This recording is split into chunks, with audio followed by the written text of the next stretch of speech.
The fans who flock to South Bend on a football weekend add their own tint. Notre Dame, blue, gold, and green. And this week, maroon and gold, the colors of one of the most bitter rivals of the Irish, Boston College. Now playing their best football of the season, the Irish have made their first appearance in the top 25, but have lost the last 3 meetings with the Eagles. A matchup of the only 2 Catholic schools playing Division I-A football as Boston College takes on Notre Dame, presented by Bristol Myers Squibb, as the Irish take the field, led by their coach, Ty Willingham. Hello, everyone. Welcome to Notre Dame Stadium. Tom Hammond and Pat Hayden ready for this meeting on a rainy day. Raining all morning. The field covered, though, till a couple of hours before game time. Only light rain at the moment. As Notre Dame tries to win its 6th game and become bowl eligible, they'll have to deal with the muddy conditions on the turf here at the stadium today. And Pat, for Notre Dame, in order to get that 6th win and become bowl eligible, they need offensive balance. Well, ever since Newt Rockne roamed the sidelines here, every Irish coach has talked about balance. But the raw statistics bear out why. When the Irish have been able to run the ball, they've been very, very effective.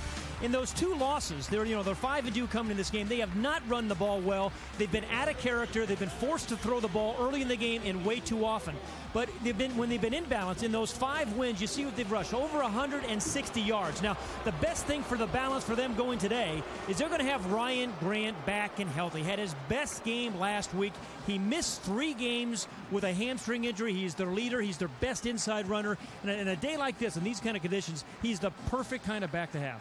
Well, Boston College looked for some offensive balance as well. They had virtually no running game in a tough overtime loss at Pitt last week. And they have a quarterback that is, how can I say this, unconventional. Yeah, that's the perfect way to say it. He is fun to watch, but very difficult to defend. Paul Peterson kind of scrambles around, runs around, stops short, throws the ball kind of like a hummingbird, just kind of runs all over the field. But he makes things happen. You talk to his coaches, and they say, this guy's a playmaker, and he's going to have to make those kind of plays today if they're going to beat the Irish. All right, the Irish look for their 6th win, become bowl eligible, while Boston College looks to beat Notre Dame for the 4th consecutive time. And we'll be back to the Notre Dame campus and Notre Dame Stadium for the opening kickoff, Boston College and Notre Dame, after this from your local NBC station. Let's go!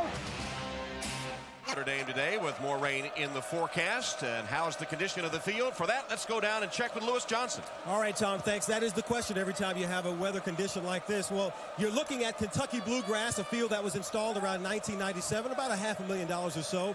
And it has a sand-based drainage which can handle up to 3 to 4 inches of rain in the middle of the field and about 10 inches an hour to the outside. But we're not going to have that sort of a rain problem today. Now, as you mentioned at the top of the game, the field was covered yesterday about 3 o'clock, uncovered about 11 o'clock this morning.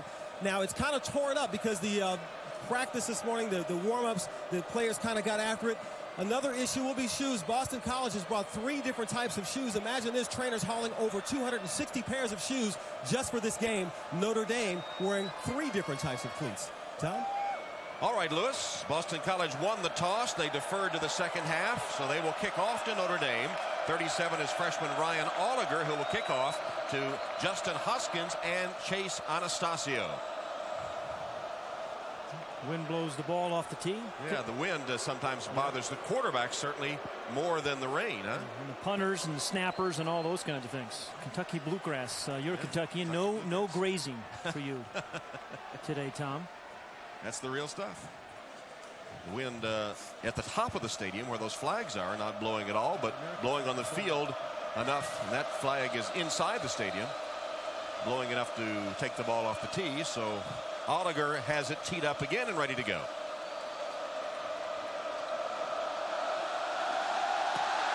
Short kick, high but very short. Taken by Anastasio, had to come up to get it, and then is tripped up at about the 24-yard line, where the Irish will take over.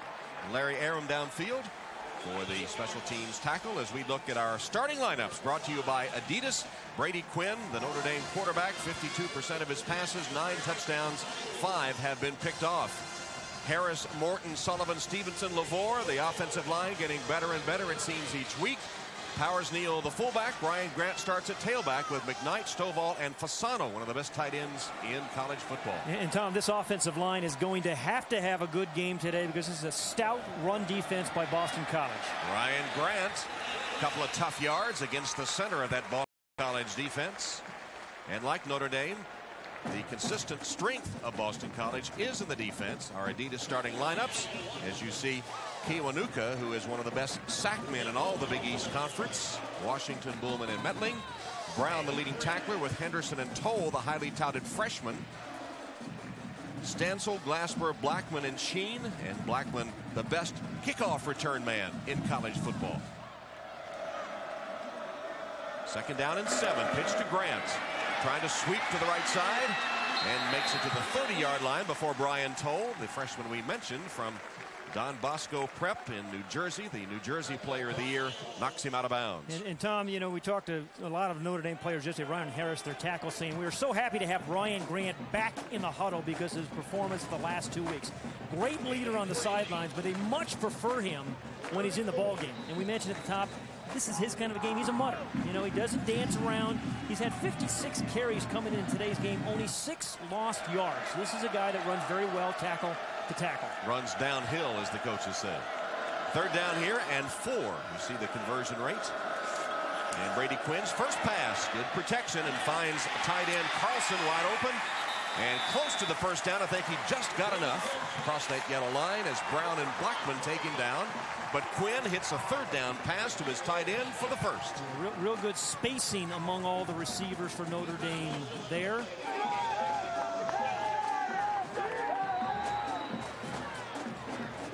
Man had the raincoats on for their pre-game show. Now they've shed the raincoats, and Ty Willingham patrols the sideline for the Irish as they take on their bitter rival, Boston College. And the Eagles have beaten them 3 straight times, 4 of the last 5. On first down, a play action fake. Quinn rolls to his right, delivers the ball. Carlson, and he only got a couple of yards out of that one. Short gain as the BC defense was ready for it. Yeah, Tom, we talked about this defense of Tom O'Brien's of Boston College. Very, very productive this year in just almost every category. Points per game, the most critical. They rank 4th in the NCAA and less than 100 yards rushing. This is why I think Notre Dame really is going to have that balance, and their offensive line is going to have their best overall game this year if they're going to beat the Eagles. Marcus Wilson in at tailback, replacing Grant. Wilson ran for his first career touchdown against Navy a week ago. Quinn, bubble screen incomplete, intended for McKnight. Yeah, they've run that bubble screen with great success this year. 2 direct touchdowns on the screen pass itself, and then a fake bubble screen, that deep pass to Sheldon earlier in the year. They call it Rocket when they run it to the right, Luther when they run it to the left, but well defended by the Eagles on that time, and particularly their inside linebacker, Ricky Brown. Matt Shelton brings the play in to Brady Quinn, who checks his armband for the exact call. And Kiwanuka, you mentioned the great pass rusher for Boston College, a guy that up here at the top that you're always worried about. 4 sacks this year, had 2 against Notre Dame last year. Has 20.5 in his career. Yeah, see, they put a tight end right over him to kind of slow him down. Blitz comes from the Eagle defense. Quinn got good protection, going for McKnight, but way over his head and incomplete. He got great protection. Wound up on the seat of his pants, but they picked up the blitz and gave him time to deliver the ball. Yeah, Phil Metling got to him less, but you know, offensive line did their part. Receivers just didn't come open. And usually when you see the blitz, you're going to get some man-for-man coverage. A blitz by one of the linebackers, Ray Henderson, trying to get the ball outside, but he was not open. Ryan Grant was picking up the blitz. That blocking protection for the passing game, something that you forget about from the running backs from time to time. So here's Will Blackman, ready to field DJ Fitzpatrick's first punt. Fitzpatrick averaging 42.5 yards per punt this season. Boston College probably has an advantage in special teams today. Blackman lets it bounce. It takes a Notre Dame bounce and will be down to inside the Boston College 15-yard line. Punt covered 47 yards with no return for Fitzpatrick, as we've been saying, one of the unsung heroes for the Irish this season. So Notre Dame punts after its first possession. Boston College has the ball for the first time when we return. Brought to you by Bristol Myers Squibb Company, Hope, Triumph, and the Miracle of Medicine. By the Document Company, Xerox, helping your business grow in unexpected ways. By Sirius Satellite Radio. Listen to the NFL every week, only on Sirius Satellite Radio. And by Coca-Cola. Let's make it real. Tom Hammond, Pat Hayden, Lewis Johnson, Notre Dame Stadium, rainy afternoon. Boston College holding Notre Dame on the Irish first possession. Now Paul Peterson takes over at quarterback for Boston College on the Eagles' first possession. Our Adidas starting lineups. Peterson with 10 TDs and 6 interceptions, a career-high 376 yards through the air against Pittsburgh last week. In bad weather, a lot of rain, so he threw the ball very effectively in a poor weather game. Boston College known as Offensive Line University for their tradition of great offensive linemen. This is a huge offensive line, but young. And Whitworth is the 4th different tailback to start for the Eagles. Lee, Adams, Hazard, and Cachetta, the tight end. Kind of a blue-collar team when you think of their captains. You have 2 defensive linemen and a tight end as their team captains. That's the kind of team they are. Boston College known for their offensive line, which has helped them have 6 consecutive years with a 1,000-yard rusher, and they won't this year because they've spread it around, running back by committee. L.V. Whitworth, the redshirt freshman from Milton, Massachusetts, the 4th starter at that spot. He's behind the fullback here in the I formation. Everett Lee getting the start at fullback. Swing pass to Whitworth. Whitworth gets by Zbikowski, and a big gain down the sideline on first down. Zbikowski finally wrapping him up, but 17 yards for Whitworth on the swing pass out of the backfield. Yeah, you know, this is what you're going to see all day long. Short, controlled passes. They'll take some chances, and Whitworth, good hands. It's the free safety, Quentin Burrell, that misses the tackle there right near the sideline. I think it's Zbikowski who knocks him out. But the ball was, you know, good ball position. We've talked about that all year, Tom. You get it out in front of that little swing pass, allow him to catch it in stride, you pick up a first down. Now, they have to stop and turn. It's a 2-yard loss. From the 30. Peterson to the air again. Another swing pass to Whitworth. The other side got a good block. And then Goolsby catches him short of the 40-yard line. So the same play once to the left. Try it again to the right. It was successful against this Notre Dame defense. Our Adidas starting lineups. Tuck, Pauly, Landry, Budensack. The linebackers Hoyt, Goolsby, who made that tackle and is the leading stop man for the Irish this season, and Derek Curry. Hoyt had 16 tackles against Navy a week ago. Burrell, Zbikowski, Ellick, and Jackson. And you saw Kent Baer, the defensive coordinator, for the 3rd year in a row. He's got his defense playing at a very high level. Second down, 2 tight ends. Play action fake. Peterson's all alone. A little pass to Cachetta, the tight end, who dropped it. Had a sure first down. Oh, could have run for it, too. Yeah. Could have run for a first down. Yeah, Peterson could have easily run for a first down as well, but it looked like they completely fooled the Irish, and it only goes as an incomplete pass. You talk about mirror images of one another. These are primarily defensive teams, and on offense, they're striving for balance, but they run the same kind of plays. I mean, Notre Dame has been very successful on that bootleg pass right there. There's Dana Bible, the offensive coordinator.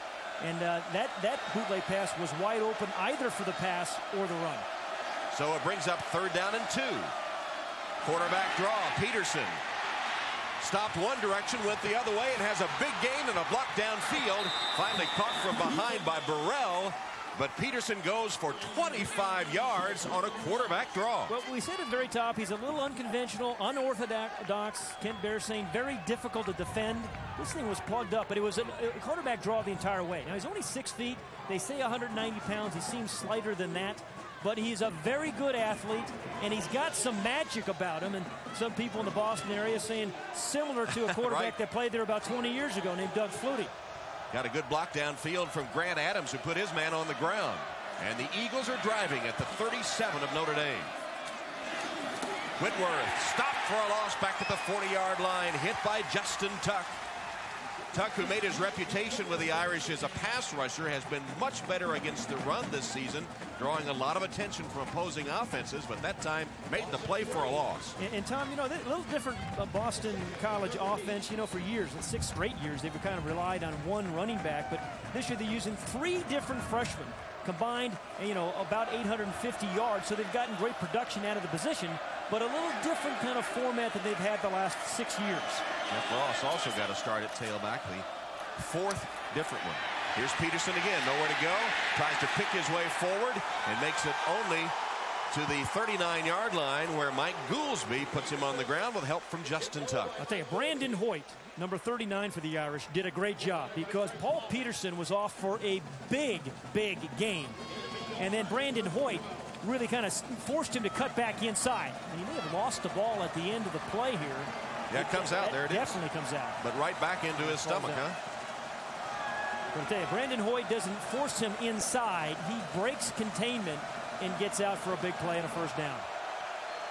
Now it's 3rd down and 12. Empty backfield. Peterson in the shotgun with 4 wide receivers.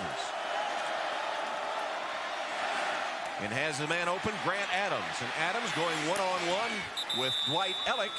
Out of bounds inside the 30-yard line. Jackson gave him some help on the tackle. Adams had 12 receptions, a career high, and a blocked punt against Pitt a week ago. He is the leading receiver on the season. That was his 28th catch. Well, for Dana Bible, who's calling the plays, 4th and 2, field goal team not out. Again, with a quarterback that's this quick, you have to worry about not only those wide receivers and the tight end, but Paul Peterson extending the play. This is where he is so good. And, offensive lineman, if you just block a little bit longer, something good generally happens. Tom O'Brien going for it. 4th and 2. Peterson. Pass complete. First down to Adams. Adams still on his feet, using his blocker to the 8-yard line where Quentin Burrell catches him. It'll be 1st and goal after a gain of 22 yards. And this is the very first time an opponent has converted a 4th down against Notre Dame this season. And you see the strength of Grant Adams. Dana Bible, the offensive coordinator, was saying to us this week when we were up at Boston College, he's so good and so strong off, bump and run. And not bump and run here, but a similar kind of play. Just kind of breaks a tackle because of those strong arms, strong shoulders. Broke the tackle of Preston Jackson, who is replaced by Mike Richardson. 1st and goal.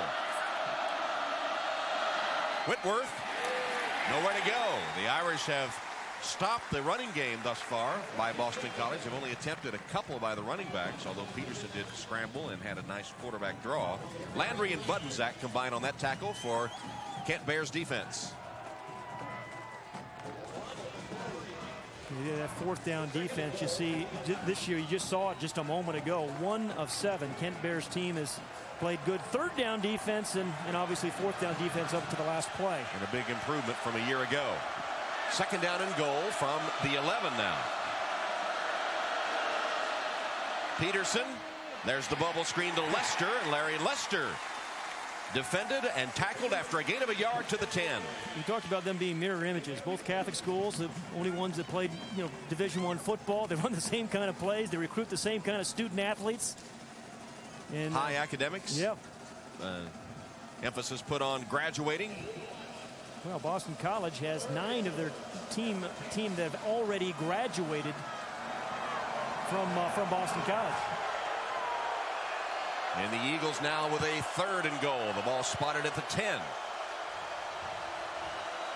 3 wides. Peterson from the gun. Plenty of time for the end zone and knocked away. Flag down. Cachetta was the intended receiver, and Curry and Burrell were there. And the flag flies in for interference in the end zone. Dave Cachetta, the tight end, one of the captains at 6'4", big target. They haven't thrown the ball much to him yet. But, again, Dana Bible said this is a guy we want to work more into our offense. They use the pass interference, defense. By rule, the ball is placed on the 2-yard line. Penalty on number 49. It's on Derek Curry. First down. But Tom, as this game unfolds, you'll see the tight end, fullback, and flanker all on the same side in these formations distribute the ball distributed to that triangle of receivers. That time right to the interference on Derek Curry will give him 1st and goal. Jack Kramer, the referee you heard, representing this Big East crew. Not wearing tennis shorts, is he? Wood racket? Spelled with a C. Oh, sorry. 1st and goal. Whitworth dives. Touchdown, Boston College. It's only the 5th rushing touchdown the Irish have allowed all year, Tom. And what a nice opening drive. Dana Beautiful. Bible really called Mixed it. up, huh? Yeah, absolutely. Remember a couple of swing passes to the backs to open the drive, mixed in a couple of runs, a scramble, quarterback draw. Really well designed and then well executed drive, and a big hole there. Oh yeah, for Whitworth to go through for the touchdown. L.V. Whitworth, his 2nd rushing touchdown as a collegian. So Oliger will attempt the extra point, and he boots it up and through. So Boston College on its first possession, backed up deep in its own territory, marches all the way down the field. Thanks to a pass interference penalty in the end zone, they get the ball at the 2. Whitworth through a big hole open with that offensive line. 86 yards, an 11-play drive, and BC takes the lead. O'Brien and the Eagles taking a 7-0 lead, trying to beat Notre Dame for the 4th consecutive time. You know, we visited Boston College on Thursday, and he said, I think our team is going to play well. You know, he had that little smile on his face. Pretty relaxed up in Chestnut Hill. He was, and what an impressive opening drive with great balance. A little bit of everything on that drive. It was an 11-play, 86-yard drive, nearly 5 minutes as the ball blows off the tee again. Well, if Boston College can come on the road and beat Notre Dame, 4th consecutive win over the Irish after what's already happened this week, this might be a memorable sports week in Boston. Yeah. Huh? Yeah, between the Patriots and the Red Sox and a rising Boston College team, pretty good time to be a citizen of the good city of Boston. The 2 hockey teams from the schools played last night as Oliger this time sends it downfield. Again, it's short, taken by Hoskins.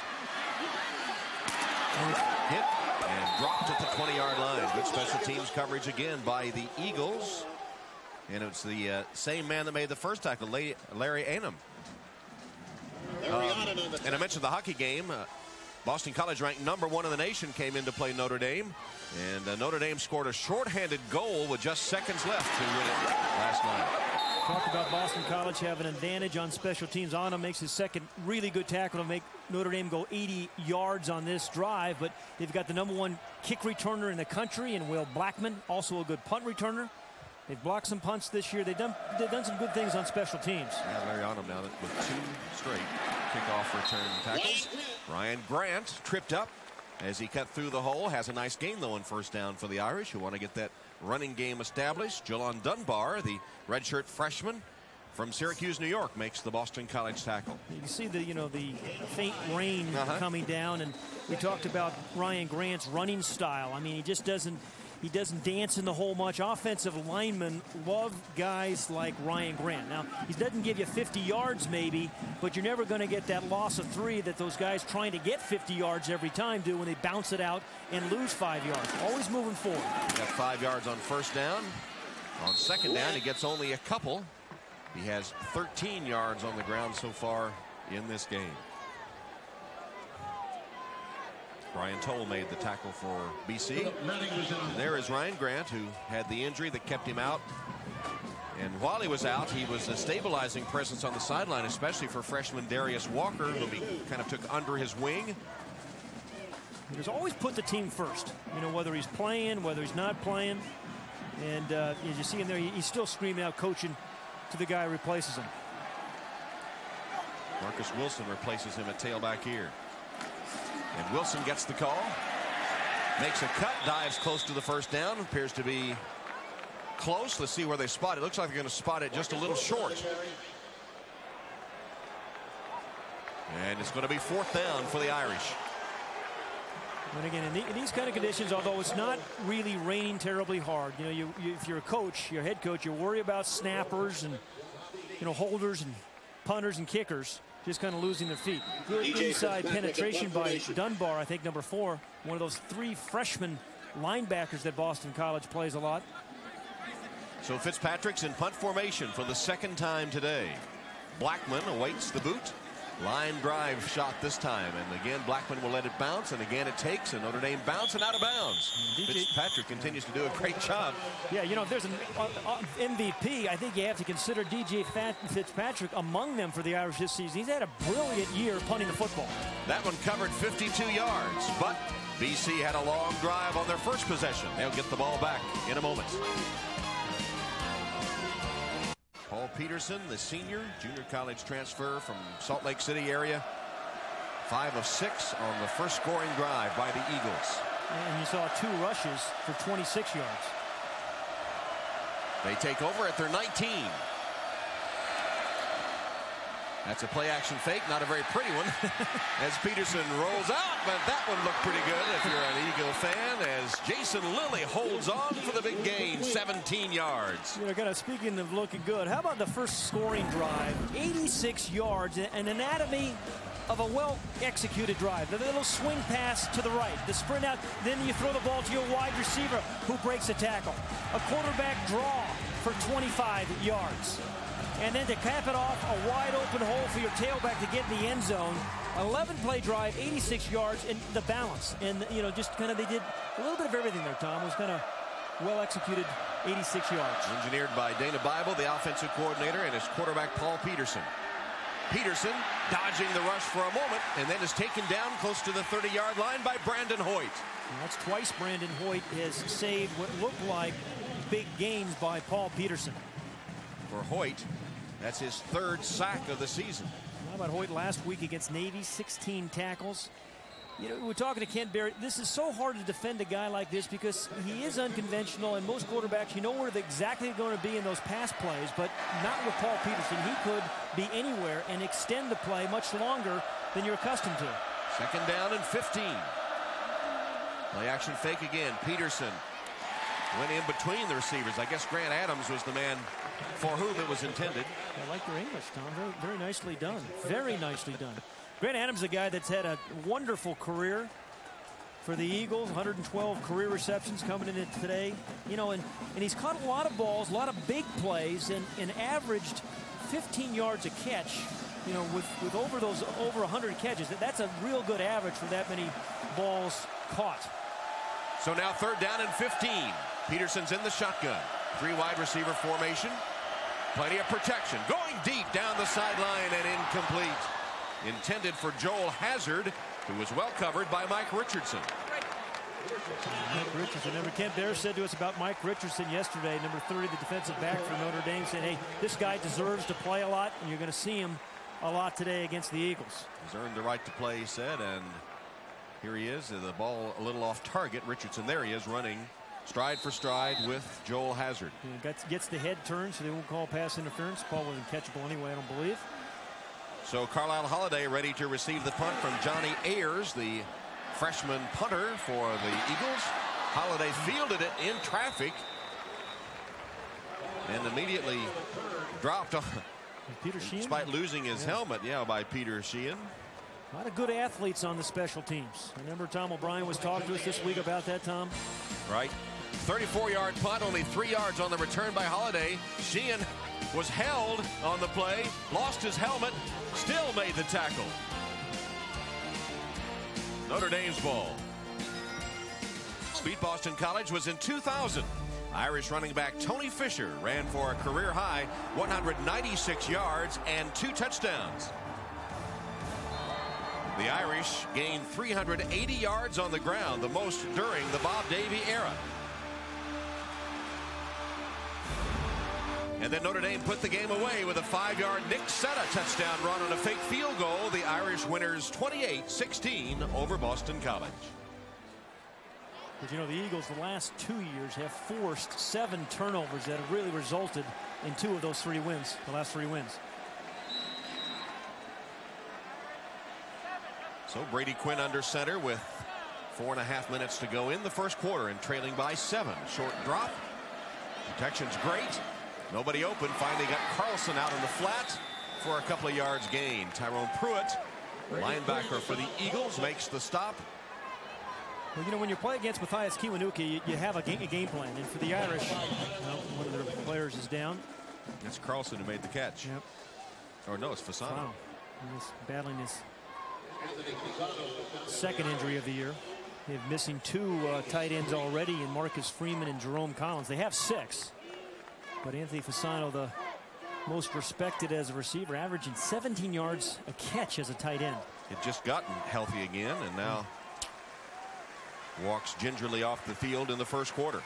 There's a guy that as the season wears on, you know, is going to be a real force in both the running and the receiving game. Oh, there you see it. Yeah. Fasano knocked Carlson backwards over Carlson.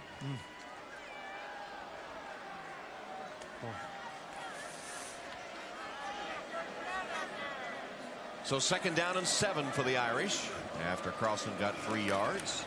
Marcus Wilson spun away from 1 tackle, broke a shoestring attempt and has it up close to the first down. Going to be just short Nice run there by Marcus Wilson, the senior from Staten Island, New York. You know, it's kind of interesting. Marcus Wilson really hasn't played a lot. As you see, the first 6 games, only 19 carries. But last week got his first touchdown in his career at Notre Dame. And, you know, he's one of those guys they feel right now who's hot. Really good block on Matthias Kiwanuka. You always have to have a plan for him. And you see him it was his fullback, Rashawn Powers-Neal, who kind of stayed with it. Grant back in now on 3rd down and 1. Quinn's going to throw for it, and he's going across the middle. He has McKnight. So Bill Diedrich, the offensive coordinator, on 3rd down and 1, goes to McKnight through the air for a big gain, 21 yards and an Irish first down. Yeah, and this is, you know, Brady Quinn threw this like, he's right here, like Zeus throwing lightning bolts right in the teeth of this defense over a defender, over a linebacker before the safety. McKnight slipped down, but not until he had the 21-yard gain. Good protection, good lane for Brady Quinn to see. He was allowed to step up, and when you're allowed to step up, you can actually drill it, which he did right there to McKnight.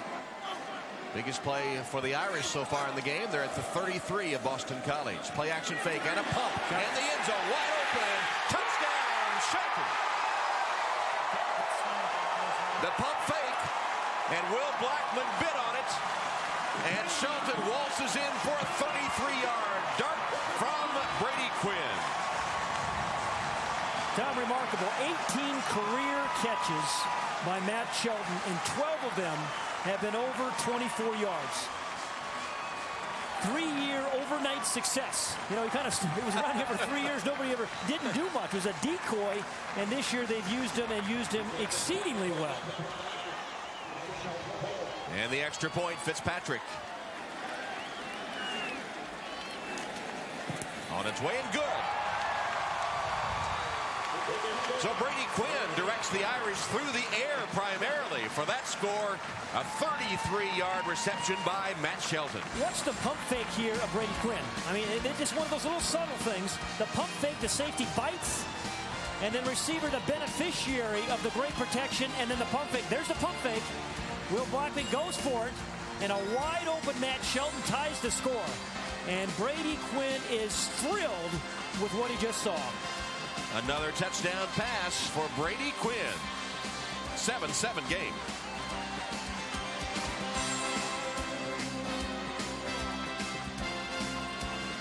First quarter. Today's game brought to you by Bristol Myers Squibb. And Bobby Renkus has it teed up and ready to kick off for the Irish, with Adams and Blackman deep for Boston College. And Blackman is the leading kick returner in the United States. He's had 318 yards in 9 attempts and had a 96-yard score against Ball State. Yeah, led the Big East last year in kick returns, leads the nation this year in kick returns, 35 yards a return. Renkus. Blackman a yard deep, is going to come out with it. Blackman ran right by his blocker, twisting, turning, a nice return. Got it out to the 22-yard line after taking it a yard deep in the end zone. Hey, Tom, let's go back to the last touchdown and watch, you know, what happened in sync as the pump fake and then the head fake by Sheldon. And they work because they kind of do it at the same time. The pump fake at the exact same time the head fake that Sheldon was given. That's why the defensive corner jumped it and left Matt Sheldon wide open. So 14 receptions for Shelton this season and 5 touchdowns. 36% of the time he catches a pass, it's a touchdown. Look at that. 18 career receptions, 12 or more for 24 yards or more, and 6 touchdowns. I'd give him a few more chances, wouldn't you, Tom? There was a penalty on the kickoff against Boston College, a personal foul against the Eagles on Patty Lynch. No surprise he's playing for Boston College. Well, he could play for the Irish as well. Right. And it puts Boston College back at the Eagle 12-yard line. Crowd back into it.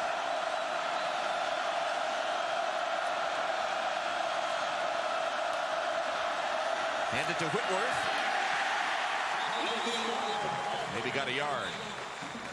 center of the defense, and led by Derek Curry. We spoke with Curry yesterday, the senior from Sealy, Texas. He was a delightful guy, wasn't he? He really was. Just, he's been all around good football player, but just kind of an all around good guy, good student, kind of an interesting double major of management information systems and theology.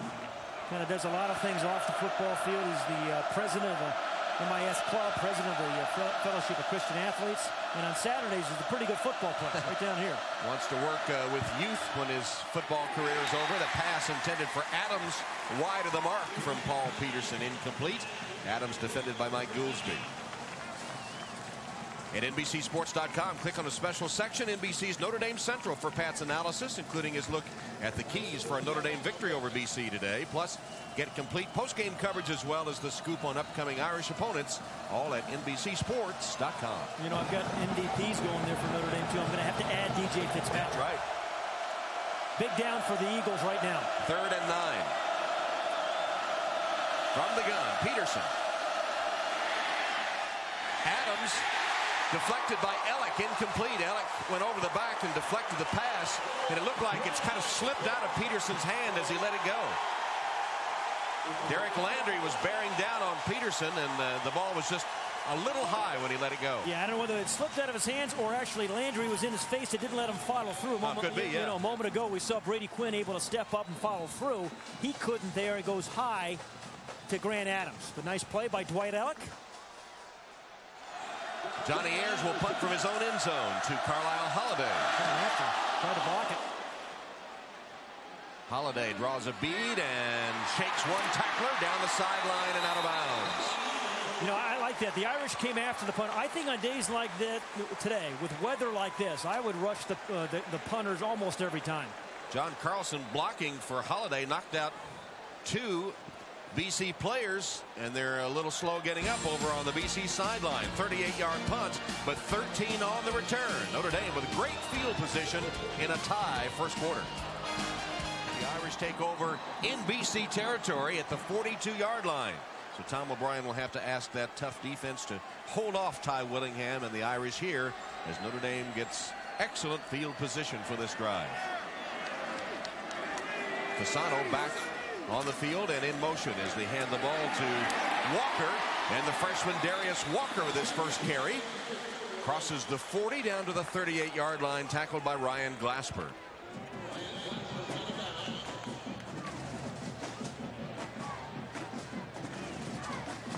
You know, one of the subtle things I think Brady Quinn does so well is carry out his face. Every play looks the same. You see, you know, he'll run a bootleg later in the game just off that same action. He'll run play action off the same action. As we talked to him this week, he tries to make every single play look the same, and I think it's resulted in some easy touchdowns for him.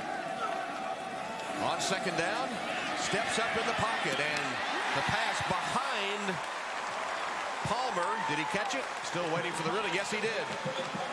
13 yards to the 25. Just kind of following up on Brady Quinn's play action. I think he has done so many subtle things well for this Irish team this year as he's grown as a quarterback. And let's take a look at some of the play action ball handling skills. This is against Michigan. He tucks it on his hip, a la Peyton Manning. It results in a big play right down the gut of the defense because the safety didn't know where the ball was.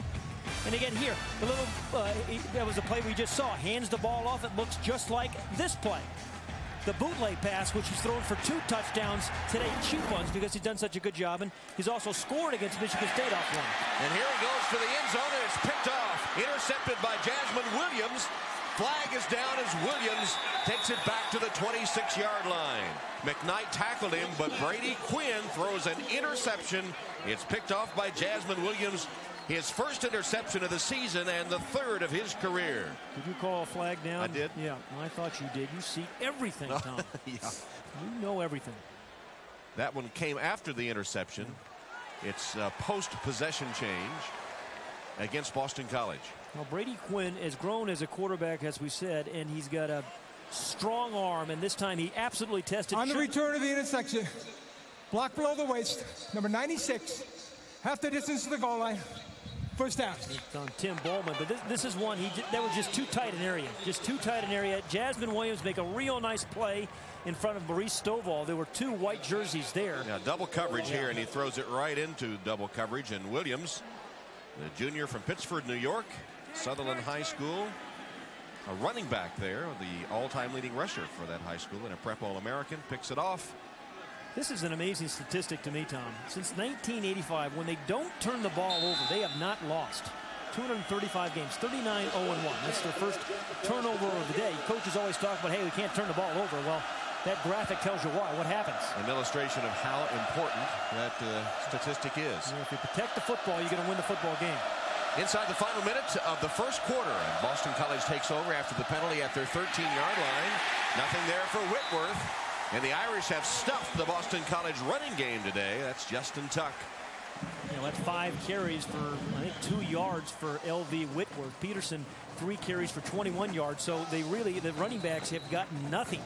And this is a pretty good offensive line, although they struggled last week against Pittsburgh. How'd you like that tackle by Tuck? The one-arm tackle. I think he's strong. Second down and 15. And the ball now back at the 8-yard line of the Eagles. And time runs out in the first quarter before Boston College can get the play underway. So that's the end of the first quarter at Notre Dame Stadium. The Eagles on their first possession driving down the field, an 86-yard drive, beautifully executed to score the touchdown. And then Notre Dame comes back after sputtering on their first couple of possessions, directed to a touchdown by Brady Quinn, who threw it to Shelton for the score. And we'll be back to Notre Dame Stadium for the start of the second quarter after these messages from your local NBC station. Welcome back to Notre Dame football, presented by Bristol Myers Squibb. 7-7 game as we start the second quarter, and Boston College facing a 2nd and 15. Quarterback Paul Peterson hit 6 of his first 7 passes, but has missed now 4 in a row. But he's one of those guys. He can be awkward, hard to defend. He can miss 4 or 5 in a row, and then he can come back and, complete 10 in a row and a bunch of big plays. Very unconventional kind of player. Peterson, 24 years old, married, served a LDS mission in Nicaragua, and now quarterbacking Boston College. Play action fake, and his pass caught by Joel Hazard, but short of the first down. It'll be 3rd down coming up for the Eagles. We talked to us a little bit about his mission in Nicaragua. Said it's absolutely shocking, the conditions he found. Spoke and learned how to speak fluent Spanish. Good ball position there for Joel Hazard. Our director, John Gonzalez, was conversing with him in Spanish as we met with him. I gave him a buenos dias. That was about as far as I got. Again, ordinarily, if you're Kent Berry, you defend 10 guys, right? But with a quarterback like him, you have to defend 10 plus him on a scramble. Peterson crossing pattern. Adams has it, but he will be tackled short of the first down by, no, it's Lester, excuse me, short of the first down, I believe. Derek Curry made sure he did not have enough yardage for the first down. He was drilled by Derek Curry and Brandon Hoyt. And when those guys hit you, there's not much yards after the contact. That's Curry first, and there's Hoyt. Yeah, actually, he was on a player, so he wasn't actually down until that second hit. So he maybe hadn't touched the ground. Maybe it should have been a different mark for a first down. Here's Ayers to punt. Coming after him again. It's 2 in a row they've come after the punter. Got a good one away, though, to Holiday. Carlisle Holiday crosses midfield to the 49 of Boston College. As the Irish come after it again, 36 yards on the punt, but 7 on the return.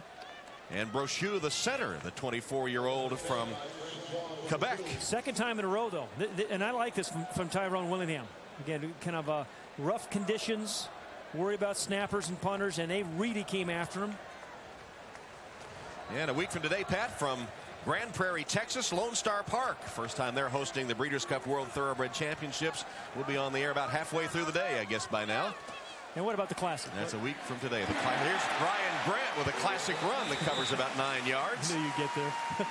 The favorite of the Classic is whom? Pleasantly Perfect, the defending champion, opens up as the 3-1 favorite, and that's the $4 million race, the richest in North America, the centerpiece of the 8-race, $14 million day. If he wins, does he become pluperfect? Pleasantly pluperfect? Yeah. He'll pocket a nice piece of change if he does. He's already the richest horse in training in the U.S., about $7 million he's earned so far. It's a big purse, you said, right? Yeah, $4 million. Second down and a yard. Grant with a quick word for Brady Quinn. A little hand signal from Brady Quinn to him, too. Means it's going to be a pass. Oh, and it's into coverage again and picked off again, this time by DeJuan Tribble, the redshirt freshman from Cincinnati. You know, it's interesting. The 2 interceptions have come from backup corners. We saw Jasmine Williams, who shares the position really with Peter Sheehan, and then DeJuan Tribble. There's a little miscommunication between Grant and Brady Quinn. He comes out, gives him a hand signal. That was to Ryan Grant. Tells him it's going to be a short pass.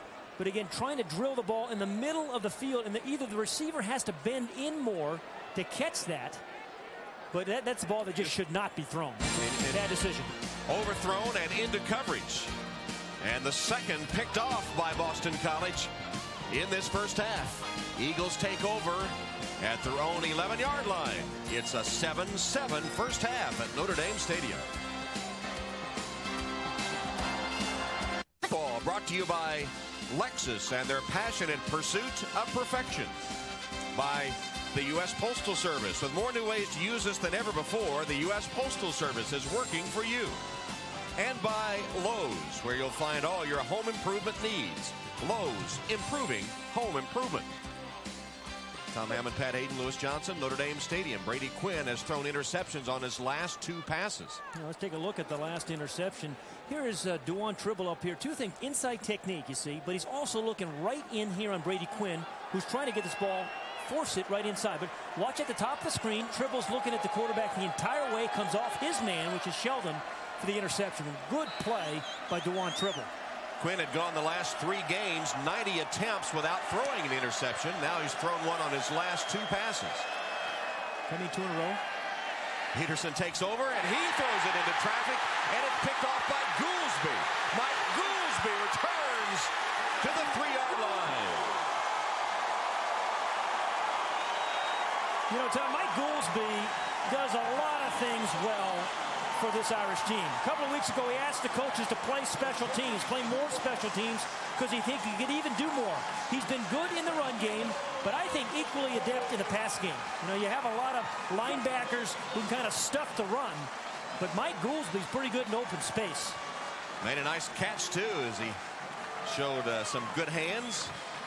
Former Illinois Player of the Year, who was a tight end, as well as a linebacker in high school. Showed he still knows how to catch the football. 22 yards on his return to give the Irish first and goal, just short of the 2.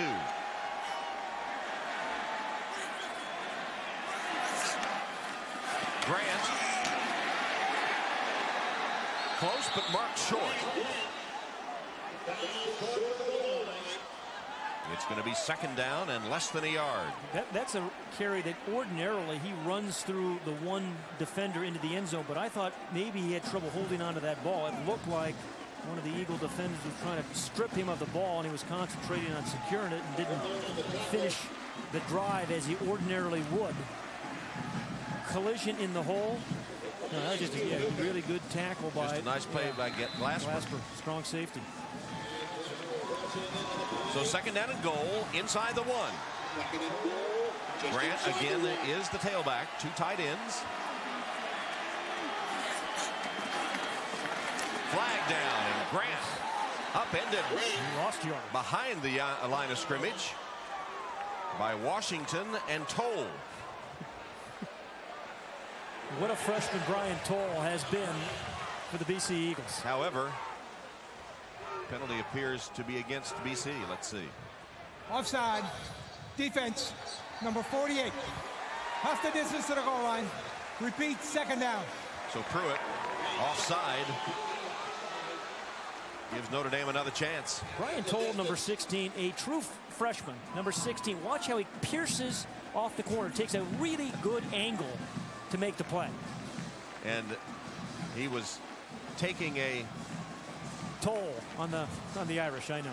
I just want to get it. I just want to get it out of the way. Get it out of the way early. But highly recruited by all the premier universities in the country, and he comes to Boston College. Brady Quinn keeps and scores the touchdown.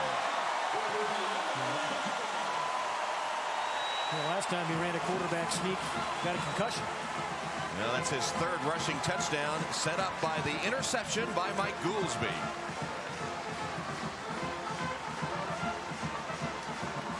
Goolsby's had a great year on defense. Stuffing the run. Saw him in the pass game. Leading this team.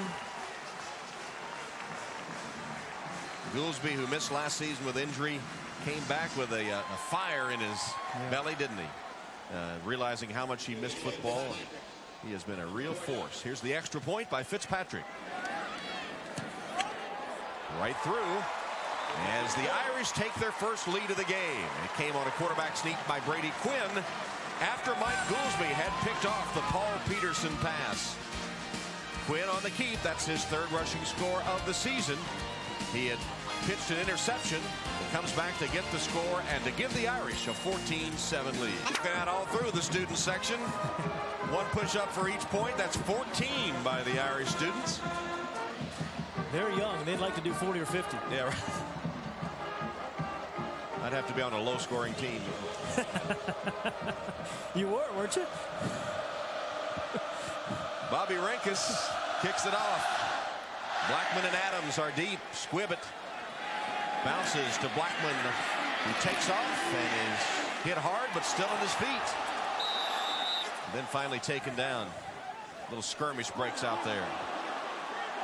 And a bigger skirmish breaks out, and the flags come flying. It's a Jerry Springer show.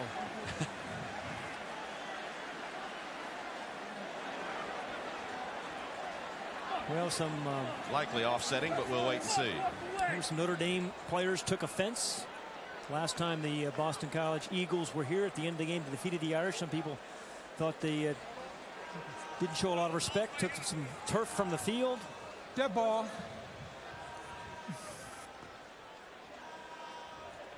A couple of Irish players pretty upset this week as we spoke to them about it. Dead ball. Number 2, blue. Number 13, white. Penalties offset. First down. Freddie Parrish of Notre Dame and Taylor Selle of Boston College. And they do offset. There's 2 down here at the bottom of the pile. That's Freddie Parrish. Yep, that should be a penalty, as it was, and then he's pulled off. Oh, nice acting job by, was that Toll? Yeah, Toll. There, Olivier, look at that. For a freshman, that's fantastic. Put him in drama class. Here's a run on first down as Callender makes his first appearance in the backfield for the Eagles. Andre Callender, the second leading rusher on the season, 291 yards coming in. Had 114 against Penn State earlier this injury, but then had a groin injury in the game against Wake Forest. Former Prep All-American. He's from Roselle, New York. Seton Hall Prep School. Well, you know, they have 3 of them, as we've talked about. Whitworth only gained 7 yards in 5 carries, so this is their second attempt to get the running game going. Callender got 4. Here's a play action fake to him. Peterson under pressure has to throw it away. Oh, Kyle Buttenzak, number 92, just stayed right at home. Smart play by a smart player. Guy, yeah. 3.6 GPA in finance, already graduated from Notre Dame. Taking some advanced computer classes now and has a chance to be named Academic All-American. Watch number 92, because, you know, well scouted, well coached again by Kent Barrett. Coach Madison had him stay at home. Kyle Buttenzak expecting the bootleg, and he was right there to make the play. 3rd down and 6. Peterson on a slant intended for Hazard. He was defended by Ellick, and the pass off the mark anyway. So after a beautiful 86-yard opening drive by the Eagles, their attack has been snuffed out by the Irish defense. They just have not run the ball well. BC 9 rushes, 19 yards. And the running backs have got nothing. All the running yards have come out of the quarterback position. 4th punt for Ayers. Now they've come after him 2 straight times on a punt block attempt. They're setting up a return this time. Nice punt by Ayers. Holliday's going to have to run hard to catch up to it, and he'll just let it go out of bounds inside the 10. Ayers, the freshman from Oakton, Virginia, gave that one a ride, 64 yards. Put a flight attendant on it. Beverages served. Peterson on the phone. His team trails by 7.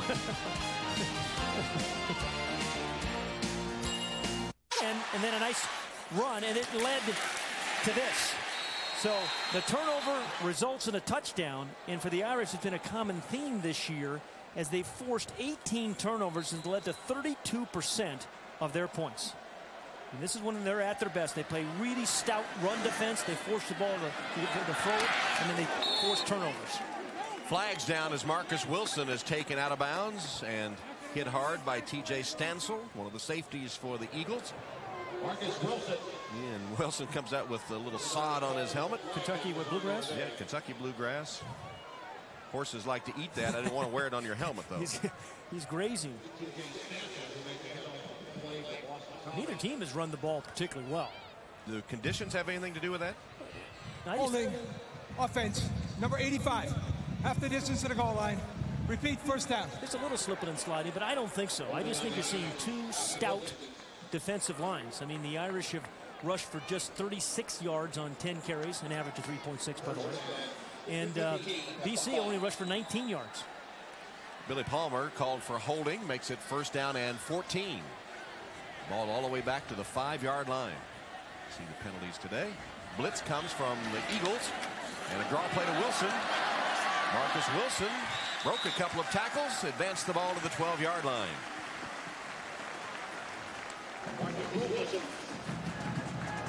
Ottolini and Brian Toll on the tackle for Boston College, but a pretty good run there by Marcus Wilson. Makes it second down and 7 as they got some of the penalty yardage back. As you look at Brian Toll, a guy that really was as highly recruited as anybody perhaps in Tom O'Brien's head coaching career at Boston College. Everybody wanted this guy. And he almost backed out at the last minute. Yep. Almost decided to go to the University of Miami. Had his decision was telecast on ESPN. He put on a BC hat, but it was a close thing because he almost went to the University of Miami at the last minute. His brother Greg played at Boston College. He wears the same number. Wilson using his blockers. A good penetration comes in from the corner spot, and DeJuan Tribble to make the tackle of Marcus Wilson. Well, Brian Toll has been a guy that starred at Don Bosco Prep in New Jersey. Running back as well as a linebacker. And then scored a couple of touchdowns in the U.S. Army All-American Bowl as a running back. And here he is starting now at linebacker for Boston College as a true freshman. Tipped that ball that was intercepted and is getting better week by week. Quinn stands in the pocket, crossing route to Fasano. And Fasano appears to have first down yardage.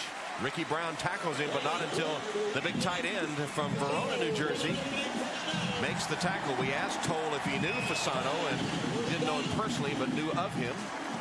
Brian Toll really is an unusual freshman, though. And, you know, most guys they come in the freshman year, they redshirt. Maybe if they do, they play a little bit of special teams, and that second, third year, they get on the field a lot. But from the very first day he stepped on campus, really from the very first play on special teams in their opener, he's made a difference and became a starter in the third game and has made a difference in a couple of their games. Toll went to the same high school as Ryan Grant, Don Bosco Prep, and he said Grant was a role model for him. Here's Darius Walker, one of Grant's replacements, dancing his way to a first down and covered 13 yards. Darius Walker has good vision, as you saw there, and good strength. His parents are here. Jimmy enjoyed that one. So that one could have been caught for about a 4-yard loss. And when I talked about vision, his eyes are upfield, kind of bounces it outside, and then you see some strength, some pretty good moves. Holding the ball in the proper hand. Ryan Harris downfield to make a block for him. Very mature freshman, wouldn't you say? Yes, indeed. One of the reasons he's gotten a lot of playing time. He's in the tailback spot as Quinn hits Stovall, and Maurice Stovall to the 40-yard line. Tribble trips him up there.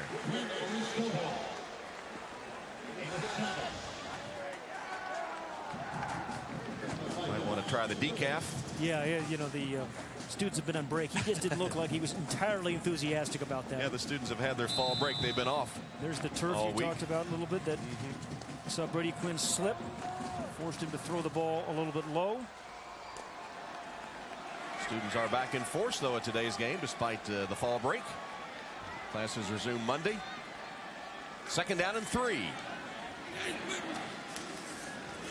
Walker stumbled but kept his balance, has a first down close to midfield. TJ Stansel finally able to make the hit on Darius Walker. He's the leading rusher on the season for the Irish. Excuse me, Tom. Good inside blocks here. Morton and Lavore, number 73. But, you know, I don't think we've called really Matthias Kiwanuka's name, number 94 at the top of the screen there from Boston College, a guy who came in with, they were very, very concerned about him rushing the passer, but when you run the ball like this, you kind of take him out of the game. Walker's now carried 3 times for 25 yards. Kiwanuka's been neutralized. First down run by Walker.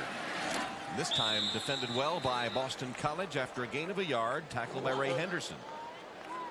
Ray Henderson, number 3 for the Boston College Eagles. Another Jersey guy, tough linebacker, has really played well for the Eagles, particularly against Penn State. He had 2 interceptions and really shut down drives when Penn State had a chance to score. They were in the red zone kind of drives, and came to Boston College as a quarterback, but said, hey, I absolutely feel like a linebacker now.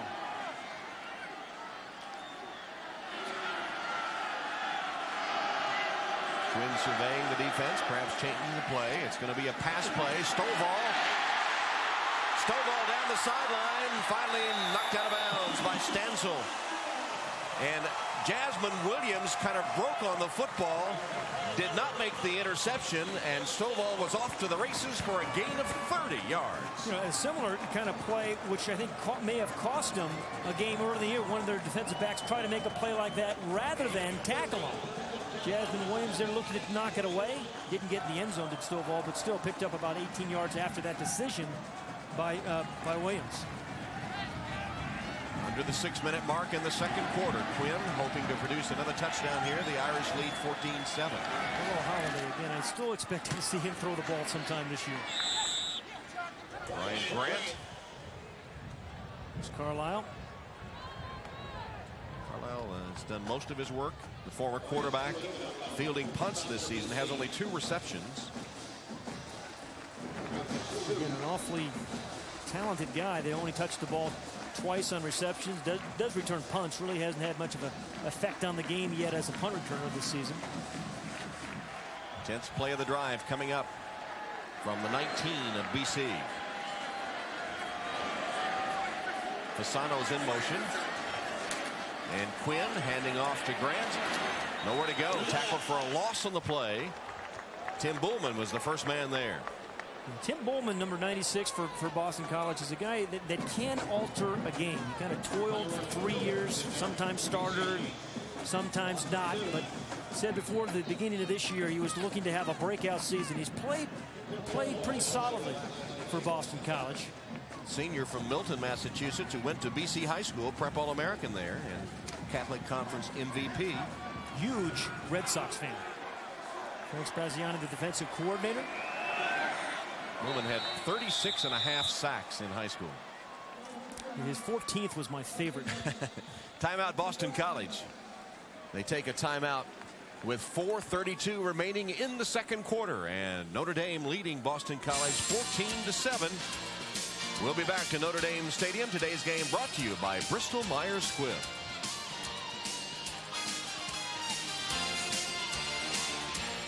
18 years old. I've always had a great respect for him as a coach, but now at age 51, enormous respect for Eric Parsegan as a person. Just one of the best. Flags down. Could be a free play for Brady Quinn, and it's a reception by McKnight. Tackled and hit hard by Ricky Brown. Inside the 10-yard line. We'll check the penalty flags. It looked like Boston College was offside. Offside. Defense. Number 93. Penalties declined.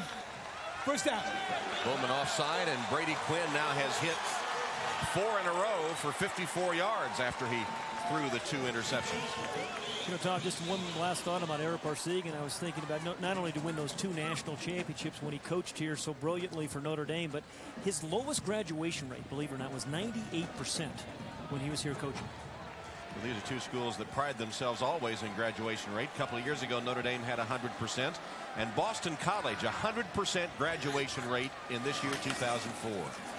Here's Walker dancing, spinning, touchdown.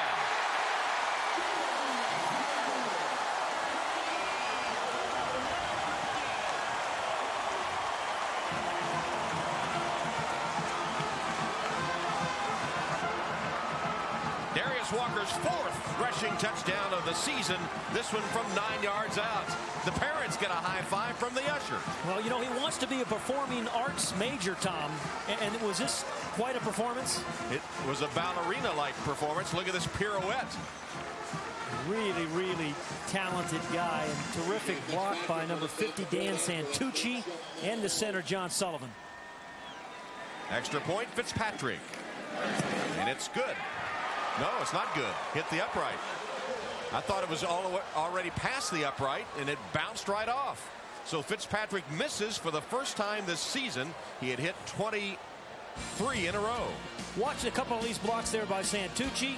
And then in number 78, John Sullivan, who gets a pancake block. And then the spin and the power of Darius Walker put the Irish up 20-7. But the extra point missed.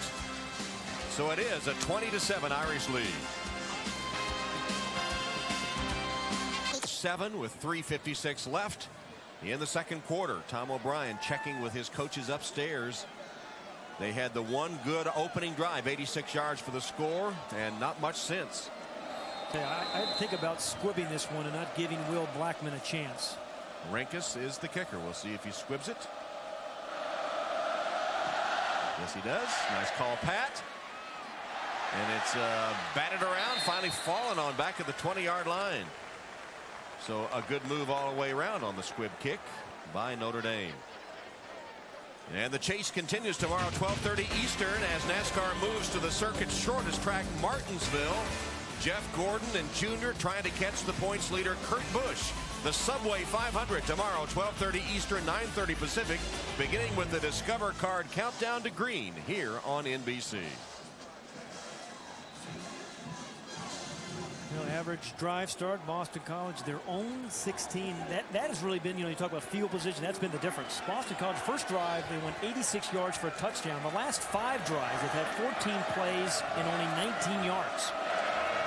So desperately in need of some offense here before halftime. Peterson, a play action fake, wide open, a flag down. This is Adams. Adams cutting back, trying to pick up a blocker. Splits defenders. Adams hauled down from behind at the 20-yard line. Derek Curry hustling downfield, caught him, 59 yards if it stands. The Notre Dame coaches are calling for a hold.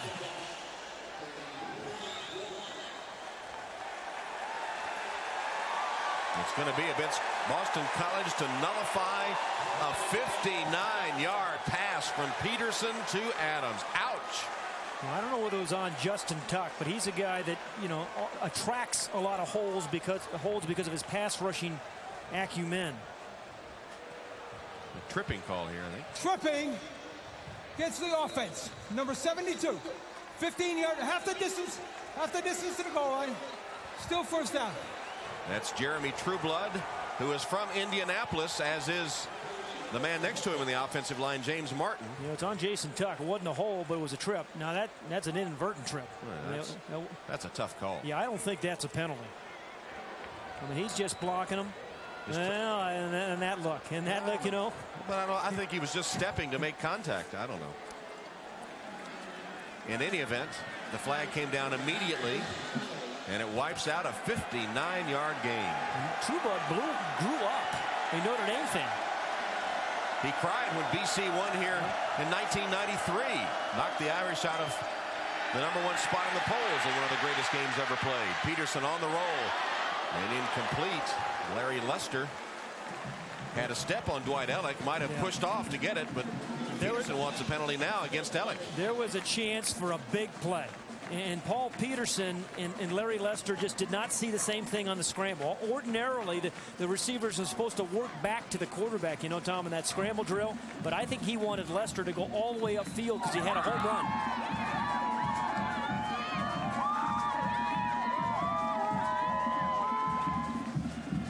Second down and 20. The ball just across the 10.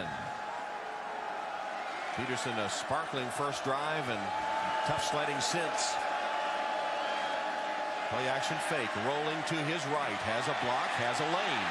Peterson made a nice cut, tripped up as he crosses the 20 by Mike Richardson. James Martin, number 70, the left guard for Boston College, had a pancake block. You know those pancake blocks, right, Tom? Right. You knock the guy, you knock him all the way down. Yeah. Watch him over here as he pulls to the right. Just kind of kicks out. I think it's Victor Abiamiri. And then Paul Peterson cuts right inside, turns into a running back. You know, the coaches say he's elusive yet structured, which is one of those oxymorons that had me scratch my head. But he knows how to play within the offense, but can make some magical plays. Got 10 yards there, so it's third down and 10. O'Brien calling for a timeout. Was he standing up wanting a timeout? Yes, he does. And they got it.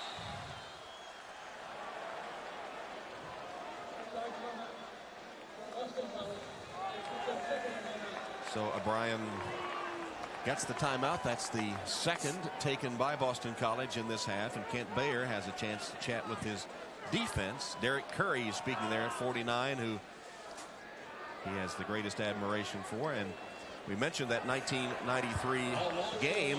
Many say the greatest regular season game ever played. I was here, and it was a doozy. Only a week after claiming the #1 spot with a win over Florida State, the Irish met 16th ranked Boston College, took the lead on Kevin McDougal's touchdown pass to Lake Dawson, 1:07 left. But Boston College drove down the field, and David Gordon nailed a 41-yard field goal as the Eagles shocked the top-ranked Irish 41-39. And the story of that game was, you remember when Notre Dame and Florida State played the week before, the grotto here on the campus was packed with candles, everybody lighting a candle, praying for a Notre Dame win. And then the next week for Boston College, only one candle. And after the game and the upset win by BC, they printed up a T-shirt that said, "Next time, light 2." Well, I was over there yesterday. There were a lot more than 2 lit yesterday. Third down and 10 for the Eagles here.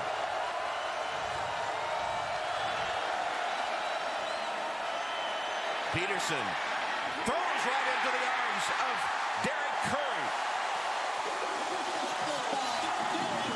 I don't know how he missed seeing Curry. He was just standing there and received a gift. The second interception today off Paul Peterson. I'll tell you, Derek Curry just reads the quarterback's eyes so well. I mean, this guy, Derek Curry's had a great year. He's playing inside linebacker right here. Moved from an outside linebacker a year ago and making all kinds of plays. Bumps his receiver, falls back in his zone, really kind of took away 2 Boston College receivers and made a very nice interception. Second of the season for Derek Curry. We've seen some poor decision making by both quarterbacks today. Now Brady Quinn takes down the high snap and goes for the end zone for McKnight. And that one is broken up at the last minute by Tribble, who has an interception today. The redshirt freshman from Cincinnati getting a workout, and at the last minute able to deflect that one away from Raymond McKnight. That's a nice play by Tribble, because he waited just for the very last moment to jump up. I thought he was trying to almost make McKnight look open so he could attract the throw, and then he was going to recover and make the play. Almost a terrific interception by Duan. There's Curry, who had the interception from Sealy, Texas. As we said earlier, we had a delightful chat with him yesterday. Talked about his mom, Cookie, who was coming to the game today, weathering the rain up from Texas. Second down and 10. Brady Quinn. Draw play, Grant. Ryan Grant bouncing off the pile. Manages to get a couple of tough yards.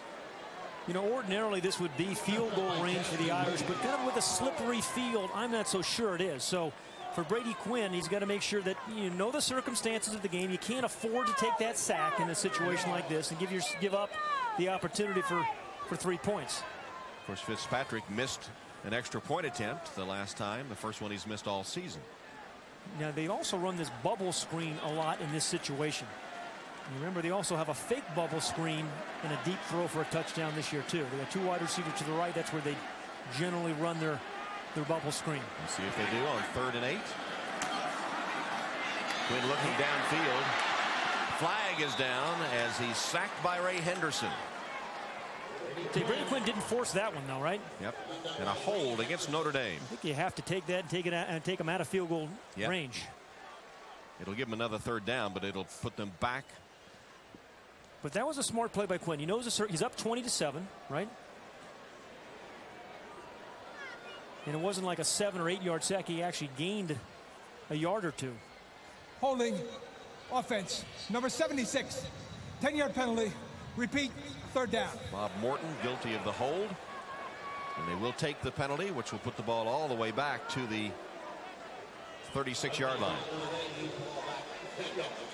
So it would be a 53-yard field goal attempt if the ball was not advanced. Number 76 right in the left of the screen, holding Matthias Kiwanuka. Maybe that's why we haven't called his number much. Yeah. There's the flag. It came flying from the referee, Jack Kramer. Third down and 18.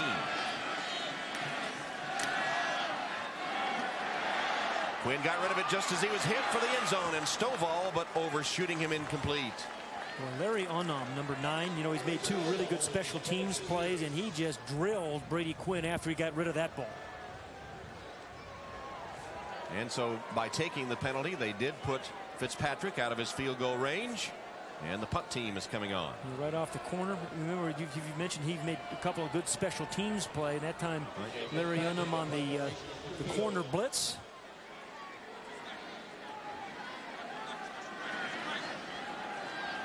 Blackman is deep at his 10-yard line, and he'll see this little line drive kick go. Great pitch.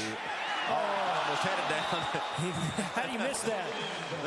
Carlos Campbell, and that's what his teammates, especially Fitzpatrick, is saying. How do you miss that? As it just trickled by him into the end zone for the touchback. When it looked like they had executed it perfectly, Campbell was down there waiting for the kick. I think he was once a wide receiver. He's now a defensive back, but you understand why now? I mean, that should have been down on the 1-yard line. Taking some funny bounces, though, there, and it took kind of a sideways bounce at the last minute. I'm going to give him a break. Well, you're a nice guy. So from the 20, Boston College takes over, but only 47 seconds left in the half. And they're down 20-7. And 1 timeout. They're going to run it. Whitworth. Same result as they've gotten almost every time they've tried to run the football. Nothing. Greg Pauly was the first to hit him, number 77.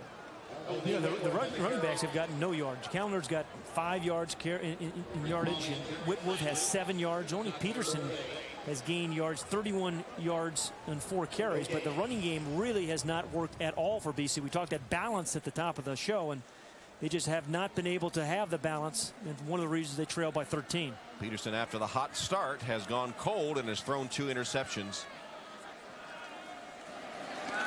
Whitworth again, and broke free for a moment as he got past the line. Best run of the day by a running back. Preston Jackson tackles him, but a first down for BC. But as evidenced by their running the ball twice, they're just content to let the first half come to a close.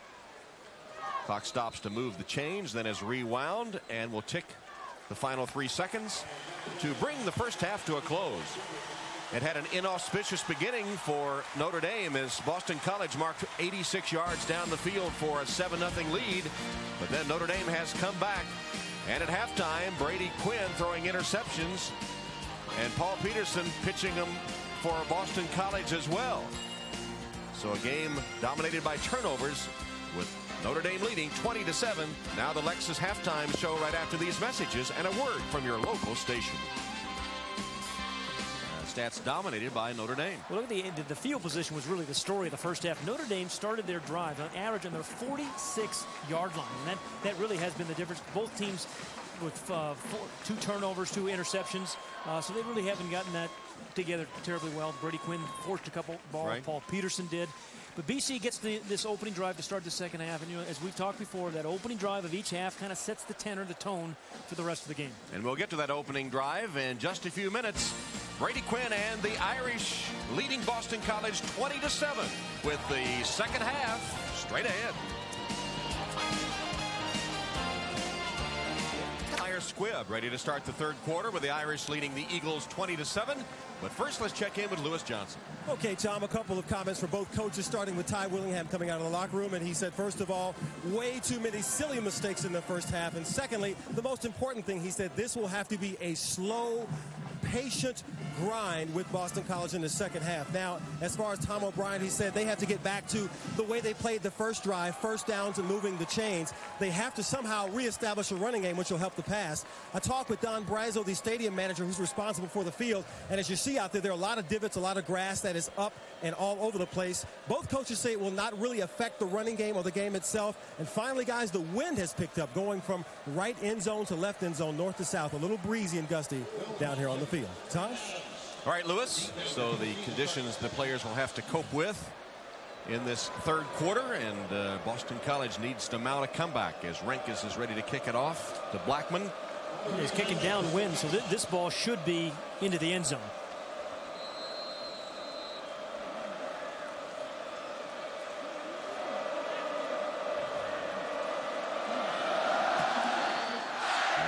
Hits it hard, and Blackman takes it over the shoulder, 2 yards deep, is going to come out with it. The nation's leading kickoff returner looked like a face mask. Yeah, it might have been just around his neck. But that was a poor decision there by Will Blackman. I mean, I know he's the #1 kickoff returner. That ball was about, what, at least 3 or 4 yards deep. And it took him a while to get going. And his lead blocker, number 5, Grant Adams, wasn't anticipating him coming out, so he couldn't really pick off the first guy. No, that wasn't... had him by the jersey. Yeah. Not the face mask, right. So the story in the first half was field position. Notre Dame had it, Boston College didn't.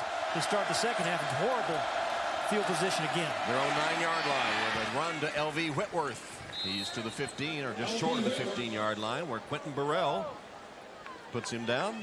And Peterson and the Eagles desperate need of some productive offense here.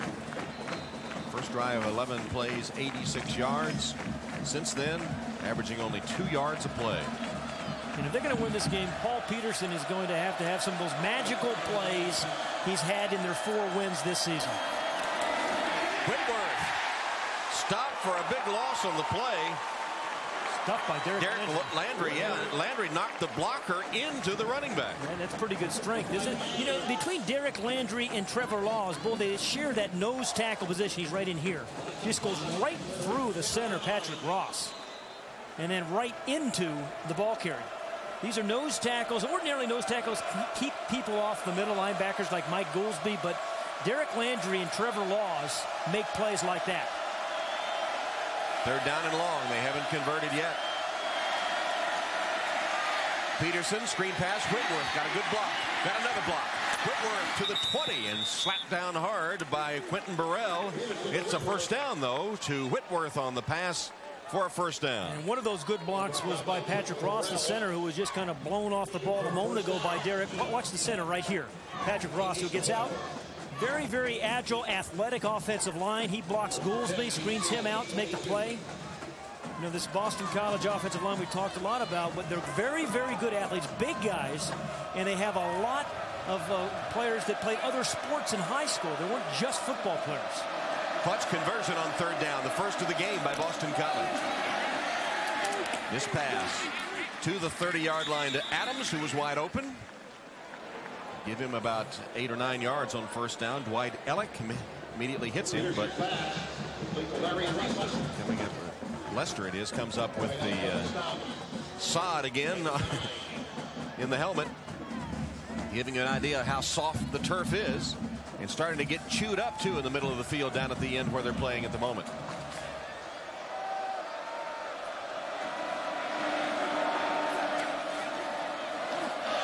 Handoff. Whitworth finally driven out by Goolsby. I'll tell you, Tom, a nice pull by Patrick Ross, the center for Boston College. This is, you know, 2 wins for him this time. Watch the way he pulls and clears. This is awfully tough with a guy right on your nose, snaps it, and then puts a great block on Brandon Hoyt. So 2 successively successful plays for Patrick Ross. Successively successful. Is that redundant? Pat Ross, the junior from Cincinnati, Ohio. Play action fake, and Peterson rolls to his right, has good protection there, and puts it downfield. Adams coming back. Did he get it? Yes, he did. Completion just short of the 30 as Adams circling back to the football in front of Dwight Ellick to make the catch for 31 yards. We talked about Paul Peterson extending plays, and so if you're a lineman or you're a wide receiver, you have to stay alive a little bit longer than you ordinarily would. But look at the way that Grant Adams comes back and has possession inbounds. That's an absolute catch. Ordinarily, you dart straight back to the quarterback when he scrambled. He just made this slight adjustment. You know, if Peterson could have been under balance, this might have been a touchdown, but he had possession. He was in bounds. Beautiful catch by the senior from Glen Rock, New Jersey, who has caught a pass for the 25th straight game. L.B. Whitworth put on his back by Brandon Hoyt with no gain. We talked about Grant Adams, who has made a lot of big catches and then big runs after catches. He's got good ball skills, a little wiggle after the catch. We saw that in the first half. But he's done it consistently. Some receivers will do it for a year or a half a season. What Grant Adams has done, he's done it well for 4 years. 46 receptions last year, 37 the year before. Already over 30 in this campaign. Lester. L.V. Whitworth, the back, picked up the blitz because Mike Goolsby was going to have a clean shot on Paul Peterson. The halfback steps up and allows the quarterback to find his diminutive receiver, Larry Lester, at 5'7" over the middle. Watch Whitworth, number 30. That's a long way for him to go, but he just stops Mike Goolsby's blitz, and that allows Paul Peterson to make the play. And the tackle made by Freddie Parrish, who has replaced Zibikowski at safety. He got hurt at the end of the first half. Whitworth pounding his way ahead inside the 20-yard line for a Boston College first down. Goolsby, Hoyt, and Parrish. And Tom, this offensive line is coming alive here. You see the size of these guys, averaging 314 pounds. None of them a senior. Tom O'Brien was saying it's a little unusual. He's never had an offensive line with at least one senior. Every offensive line has had at least one senior. And they're tall too. 6'9", 6'8", 6'7", 6'4". Play action fake, and Peterson immediately delivers the ball. It's caught by Everett Lee, and Everett Lee tackled out of bounds by Mike Goolsby, but here's the fullback out of the backfield, and Boston College likes to throw to the fullback a lot, but I think that's the first one caught today. You're right. Mark Palmer ordinarily starts the fullback at 18 catches, but watch the fullback here in the flat. You have a tight end and a Z, and so the combination of these three guys, 1, 2, 3, is what Dana Bible likes to run a lot of. See, there's one guy open here, one guy here, and the tight end deep. So there's that little triangle of the three receivers that they throw to very successfully. Good looking drive by the Eagles, reminiscent of their first one in the game. Hand off to Whitworth to the 5-yard line. Dana Bible was talking to us this week. He's the offensive coordinator of Boston College, and over the years, and I've watched a lot of Dana's teams play, he loves to throw the ball to the fullback because we joke about it. No one ever really covers the fullback in college football, or pro football for that matter. But he's got a nice little package among the fullback, tight end, and Z, or flanker. Peterson's hit all 5 of his attempts on the current drive, which is second down and goal from the 5.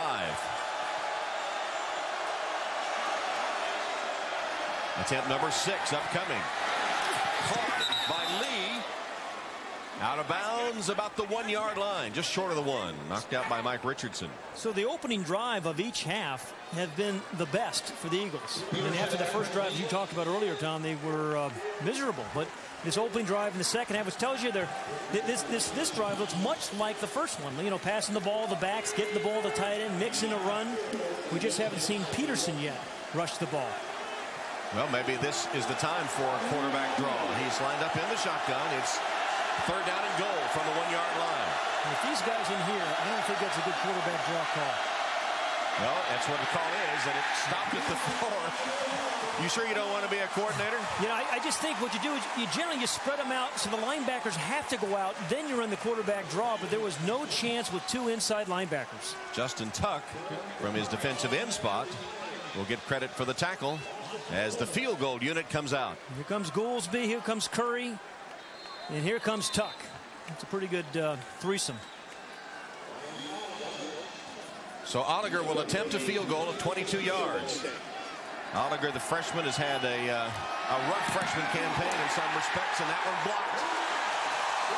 I think it was Landry. I think it was Derek Landry, who's tipped a lot of passes this year, and I think he got his paws on that field goal attempt. So a beautiful long drive results in 0 points. Right up the middle, number 66 gets both hands up, but it's his right hand that deflects the ball.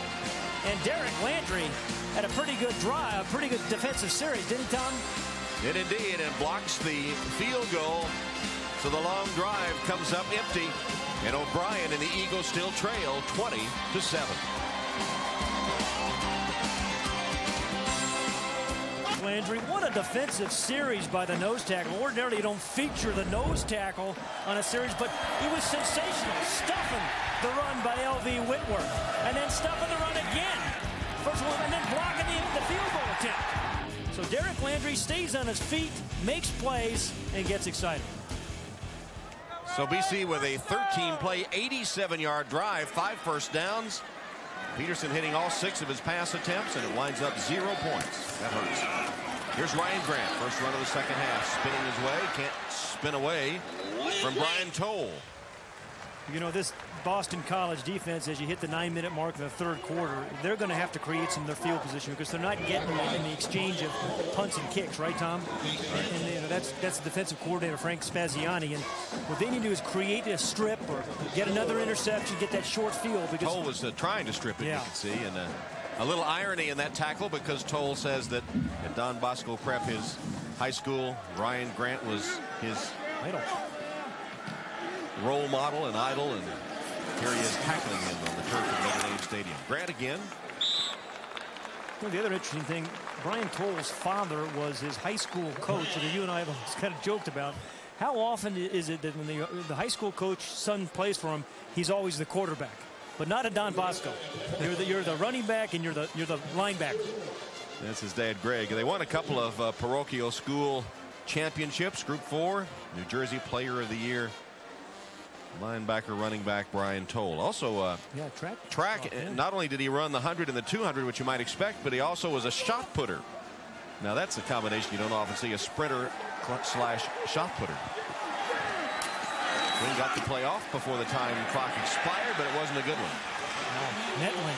Metling stopping Grant for a loss on the play. Boy, that was a heck of a play by Phil Metling at an appropriate time. Really, when their team needed a lift, this defensive front four, particularly Phil Metling, number 93. Bowman, 96, kind of bullying his way through, but Metling making the stop for a loss, which is really rare for Ryan Grant. Metling won a couple of state championships during his high school days at Louisville St. Xavier High School. So Fitzpatrick will punt, and Boston College should get good field position. Just drilled it again. He did. He's had a great day punting the football. Look at this. In the direction, too, Tom. Oh, wow, yeah. Away from Blackman and down to the 8-yard line where Stovall downs it.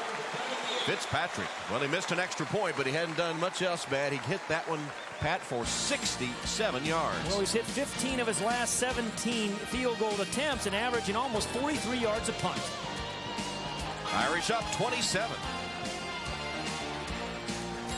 Football is brought to you by Bristol Myers Squibb Company, Hope, Triumph, and the Miracle of Medicine. By AutoZone. Get in the zone, AutoZone. By Allstate. Are you in good hands? And by Capital One. What's in your wallet?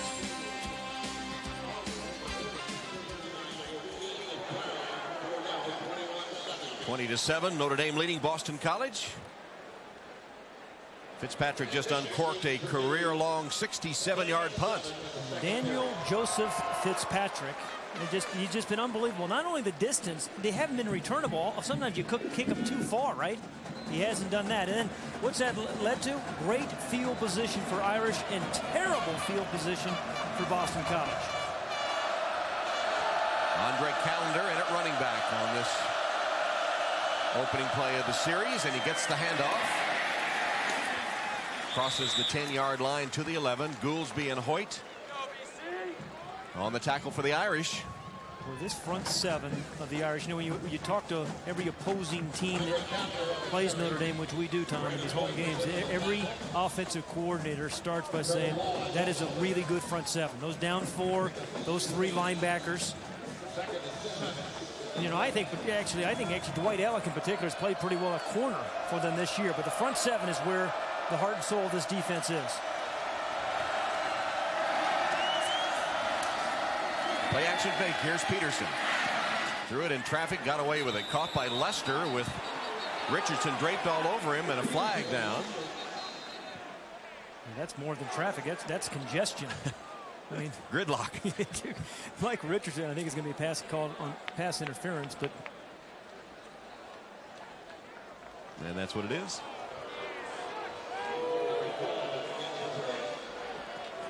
Boston College looking to beat Notre Dame for the 4th consecutive time, even though Notre Dame leads the series 9 wins to 6.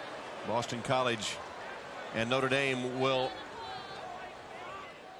not play for the next 2 years before the series is resumed. Of course, next year Boston College moves to the ACC. You know, Tom O'Brien said to us this week, is you're head coach at Boston College. This is a special game for our students, for our faculty, and certainly for our players.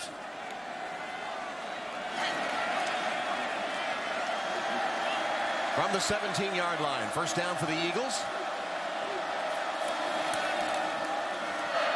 Quick drop, the pass low though, and Jason Lilly had to go down to his knees to make the reception, even though he would have had a little room to roam had the pass been a little higher. Peterson though has hit 7 in a row for 80 yards this second half. You know, Tom O'Brien has really elevated this program, did a lot of good things, gotten the team to a bowl game the last 5 years. They've won 4 of those. 7+ wins over the last 5 seasons. And as you mentioned earlier, the 100% graduation rate for 2004 was 95% in 2003. O'Brien, the former Marine who played at Navy. Pass behind Joel Hazard and incomplete. You know, there's 6 starters who have already graduated for Tom O'Brien. All in graduate school. 9 graduating players altogether. So these schools really are similar in many, many ways. We've talked about even the style of offenses. Right. Peterson, who'd had the hot hand, finally had that miss. Peterson, who was a junior college All-American at Snow College in Utah and sent a tape out. First one to reply, Boston College. He was on his way east.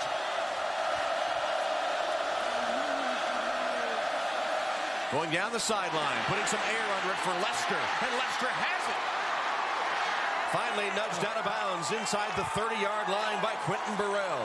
What a precise throw by Paul Peterson. Maybe, you know, he's had 2 or 3 of the, we call them magical plays, and he's got it, as the coaches say about him. He makes plays like this, a little pump fake, then over the top to the very speedy Larry Lester, and then pushed out by Burrell. Otherwise, that's 6. Watch a little pump. Here's the pump, and then throws it really off as kind of a funny little release.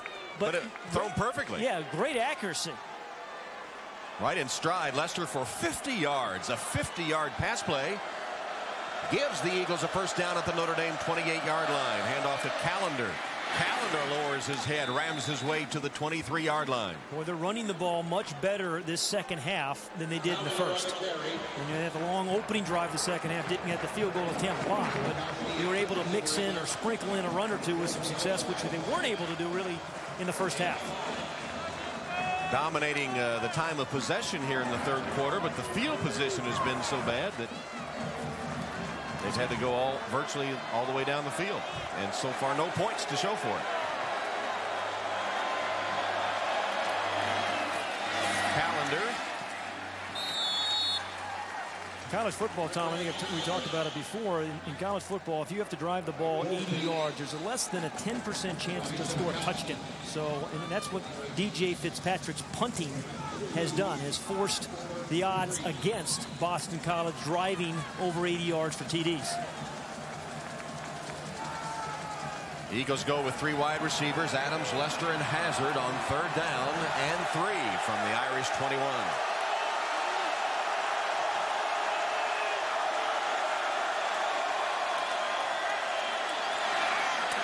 open, and the catch made by Hazard. Did he get to the pylon? Yes, touchdown, Boston College.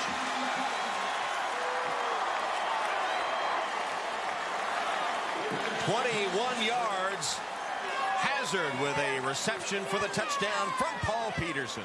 Two well-designed drives. So give Dana Bible and Tom O'Brien some credit for making these adjustments in the second half, because what they've been able to do is run the ball better in the second half, leading to opportunities to throw it like that with success. Joel Hazard on a little dash route in and then back out. Perfect ball placement by Peterson allows him to score. And Oliger hits the extra point. Joel Hazard, senior from Marietta, Georgia, scores his 4th receiving touchdown of the season. Paul Peterson hit him in stride, dived for the pylon, and gets in, although his knee might have been out of bounds. Hazard loves everybody at this point, since he just scored the touchdown. They pulled him within 6. Notre Dame football brought to you by Bristol Myers Squibb. How about Paul Peterson?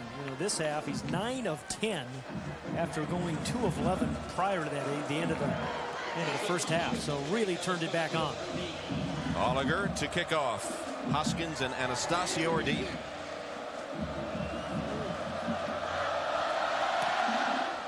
Short kick. Anastasio. Nowhere to go. And swarmed by the special teams performers of the Eagles. Hey, Thomas, take a couple of looks, different angles of Joel Hazard's. It was called a touchdown, and I agree with the call. See the dash in, then back out. Got the ball in the correct hand. Feels the defender. Reaches out. He's got possession, and he's over the goal line. As soon as you hit the first part of that white paint, that's a touchdown. He's in bounds. Ball is over the goal line. That's a touchdown. Ball comes out late, but that doesn't make any difference, because once you touch just the very beginning of that white mark, it's still a touch.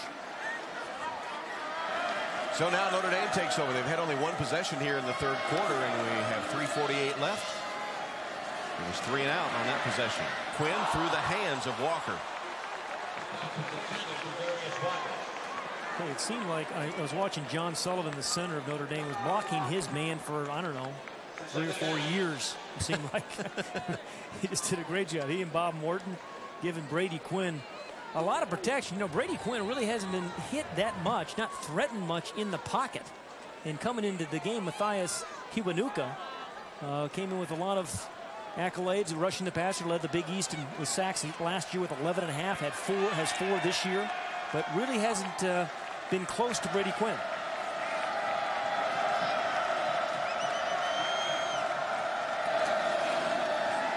Fake and plenty of time, and finds his tight end wide open. It's Palmer that makes the catch for an Irish first down, covered 13 yards.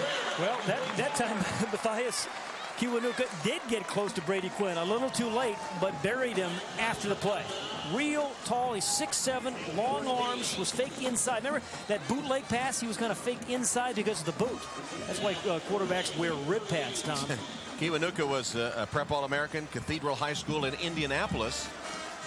And his late grandfather, Benedicto Kiwanuka, was Uganda's first prime minister back in 1961, first elected prime minister. As we hand off to Darius Walker. And he's thrown for a loss back to the 35-yard line by Jolan Dunbar. And Kiwanuka's grandfather, Benedicto, first elected prime minister, 1961, eventually was assassinated by the brutal dictator Idi Amin. And Matthias, great respect for his grandfather, whom he never knew, has the Ugandan flag in his room and the Ugandan presidential seal tattooed on his back. And has been to Uganda with his parents and hopes to return someday. Was planning on going back after his senior year in high school, but eventually wound up going to Chestnut Hill and getting an early start on his college football career, but hopes to someday go back and eventually help the remaining family members that are in Uganda. Fasano with a catch, upended by Tribble. And he ended up at Boston College by really fortuitous circumstance. The Boston College coaches were at Cathedral High School in Indianapolis, who, by the way, nicknamed Fighting Irish, recruiting Jeremy Truba, the big offensive lineman. And They saw Matthias in practice and in tapes. They said this is a guy that has a chance of developing into a great defensive lineman, which he has in the Big East. And Ryan Harris, the left tackle of the Irish, saying that the best defensive end he's faced in his career so far is Kiwanuka. He's held him in check pretty much today until then. Right on cue. Yeah, that was really a stunt, so that wasn't Ryan Harris's man, but he lined up over Ryan Harris, but then came inside. There's one of those guys that you talk about him and you say, hey, where's he been? And he finally does show up. A little quick inside move, just kind of bounces right off Bob Morton. Bob Morton's 300 pounds, just kind of threw him away. Watch him come inside, the power move. You know, he's got speed to get to the outside, power inside, and real long arms. If he just gets close, he can make a sack. So Fitzpatrick to punt. His last one was 67 yards. And he nails another one. Well, they put 2 punt returns. Yeah, this is Tribble, not Blackman. And Tribble in trouble. You see, that's the effect that he's had. He's forced Boston College to put 2 men in punt coverage, the punt return. 48 yards on that boot. Return of 3. Kiwanuka and the BC defense holding the Irish in check so far here in the third quarter. Here's a sack of Brady Quinn. The Eagles have the ball back with momentum.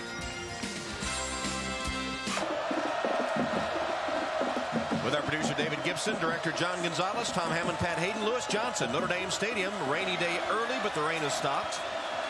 Notre Dame at one time trailed 7-0, then scored 20 straight points. Boston College within 6 now, and they have the ball back in one of their better field positions of the game. Callender gets the call. That's still not saying much as they were back around the 25-yard line, but Derek Landry makes another tackle for the defense of the Irish. Boston College's offense has certainly improved this quarter over the first half. You see the yards per play led by Paul Peterson, who's 90% this half and thrown a touchdown over 150 yards. Less than 30 seconds left in the third.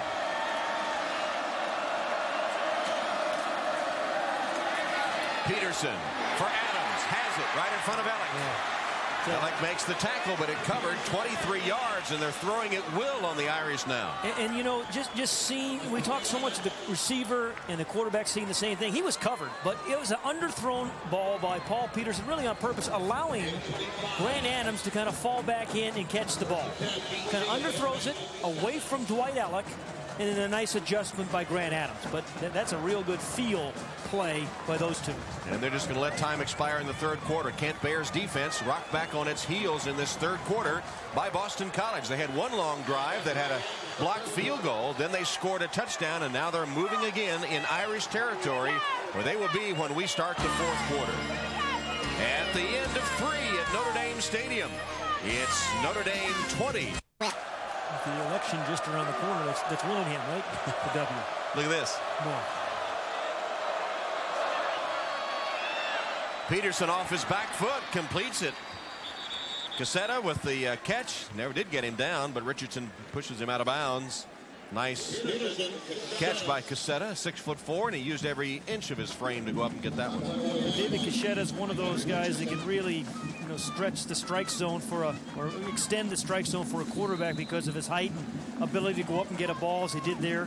Primarily a blocker, but they want to incorporate him more and more as the season wears on in the passing game. 2nd down and 8. Peterson's had the hot hand in the second half. Here's a swing pass, complete to Callender. Callender rifles down the sideline and blocked out of bounds by Burrell after another big gain in the passing game for Boston College. Nice call by Dana Bible. This is the play they opened the game with. Remember, Tom? Yeah. They actually ran 2 of them, I think, in that first drive, but to Callender. And then a good block downfield by Joel Hazard, number 17, right there, allows Callender to hit the corner. And there's Adams fighting his man off too, Ellick. And there's Kent Bear. I can't believe it. And there's Dana Bible. Nice call there. First down from the 28 of the Irish. Grill looked like it might have been tipped, but Hazard catches it and is off to the 10-yard line. It was tipped by Justin Tuck, number 44, who faked like he was going to rush the passer, drops back in coverage, and gets tipped by Tuck. but I tell you what, Joel Hazard caught the knuckleball. You know you're hot when you things like that happen. He gets tipped. All sorts of bad things can happen when the ball gets tipped, but gets away with one there to Joel Hazard. Boston College trying to beat the Irish for the 4th straight time. At the 11. Fade for the end zone. Fighting off and a flag down.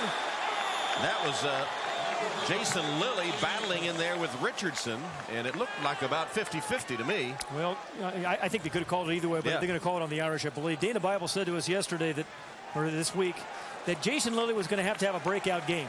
That he was a guy that they wanted to use his height, 6'2". Pass interference, defense, number 30. By rule, the ball is placed at the 2-yard line. First down. Down at the goal line. I think this actually could have gone either way. I think the receiver's pushing off. He's pushing off too.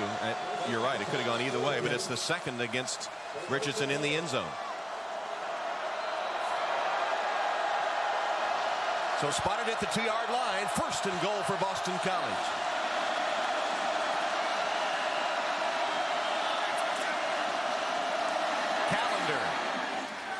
Burrowing underneath the Irish defense. Didn't get much, perhaps a yard. Brandon Hoyt at the bottom of the stack for Notre Dame. Talk about being on fire and a half.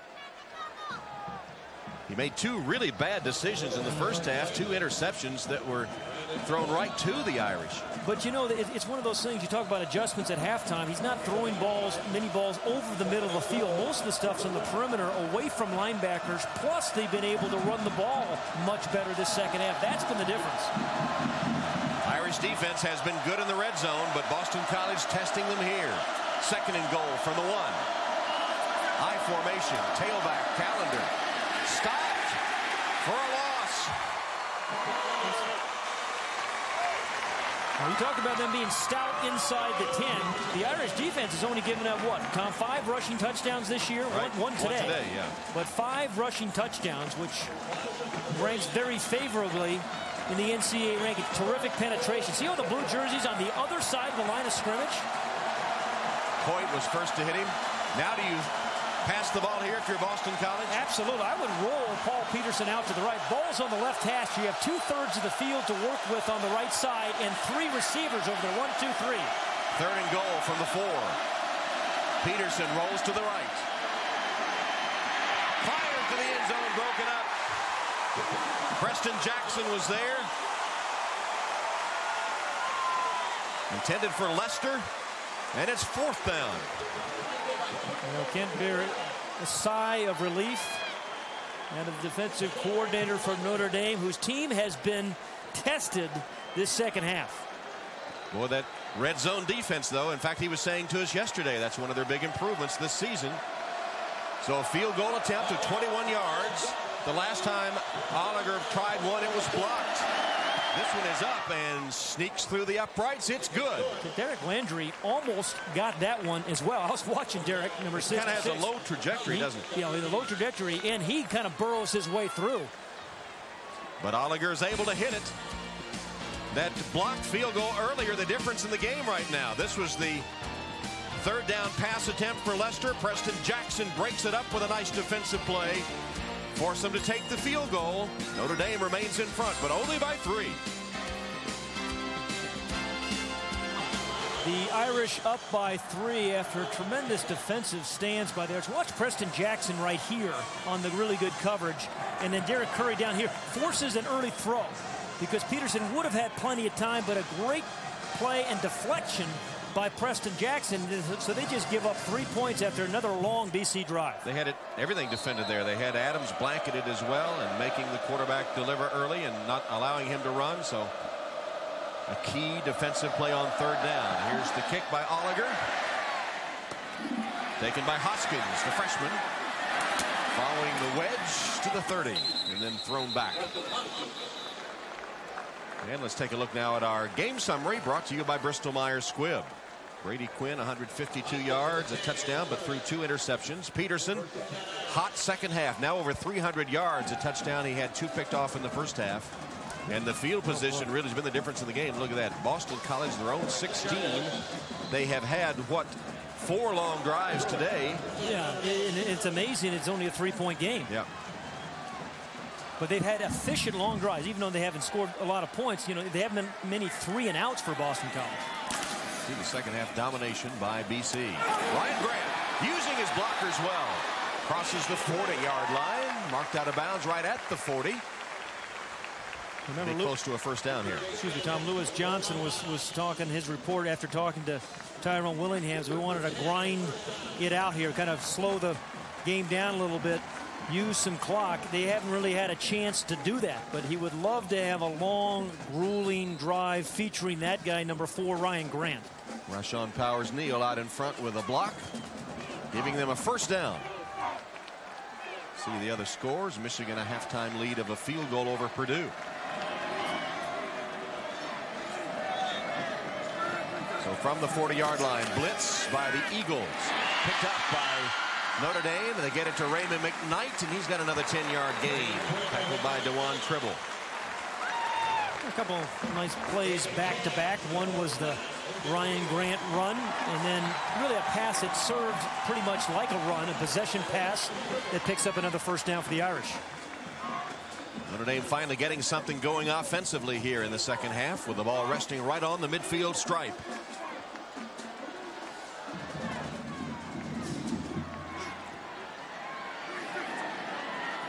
Quinn perhaps changing the play as he hands to Ryan Grant. 2 yards perhaps. Trying to follow his fullback Powers-Neal. The offensive linemen love backs like Ryan Grant, though, Tom. You know, one of those guys that he's not going to dance around. He's going to hit that hole. Sometimes he hits you right in the back. If you don't, you better be ready. You're going to get his helmet. Move off the ball, yeah. But you don't worry about him, you know, losing ball yardage. You don't worry about him fumbling. Second down and 8.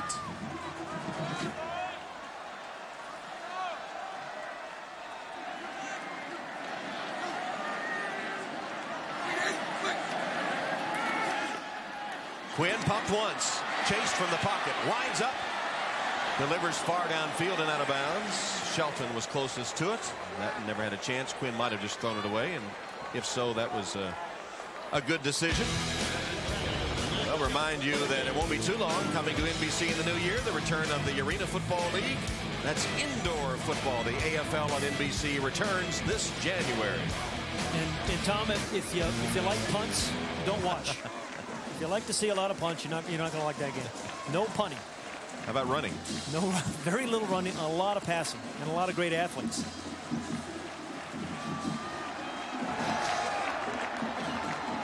Big third down and 8 here for the Irish. Kiwanuka down here. Showing blitz. And they were offside. Free play for Brady Quinn. He's going to go deep. And why not McKnight? Over his head. McKnight stopped running. Yeah, he slowed down. I mean, maybe he couldn't catch that one. I don't know why Rama just doesn't keep running underneath that. He might have had a chance. But heady play by Brady Quinn. You know, they were trying to do that in the huddle on a 3rd and long. That's the time to use the cadence, right? Not on 1st and 10. Wait till a 3rd down play. Offside. Defense. Number 94. 5-yard penalty.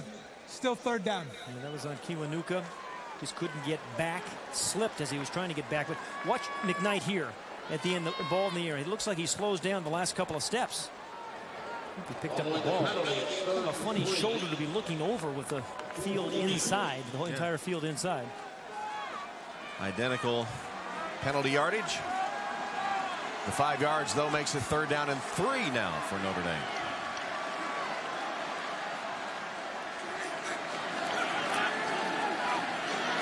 Quinn had a lot of time, got it finally to Grant, and he has the first down. 35 of Boston College. Tackled by Williams, but the offensive line gave Brady Quinn a perfect pocket. They kept pushing it backwards and backwards, but he stood tall there in the pocket and delivered the football. You're right. Those guys up front, pretty much for the entire day, have done a pretty good job. That's the hardest thing for a quarterback to do, with people falling around your feet and in your face, just hanging in their pocket and finding an open guy, which he did there to Ryan Grant.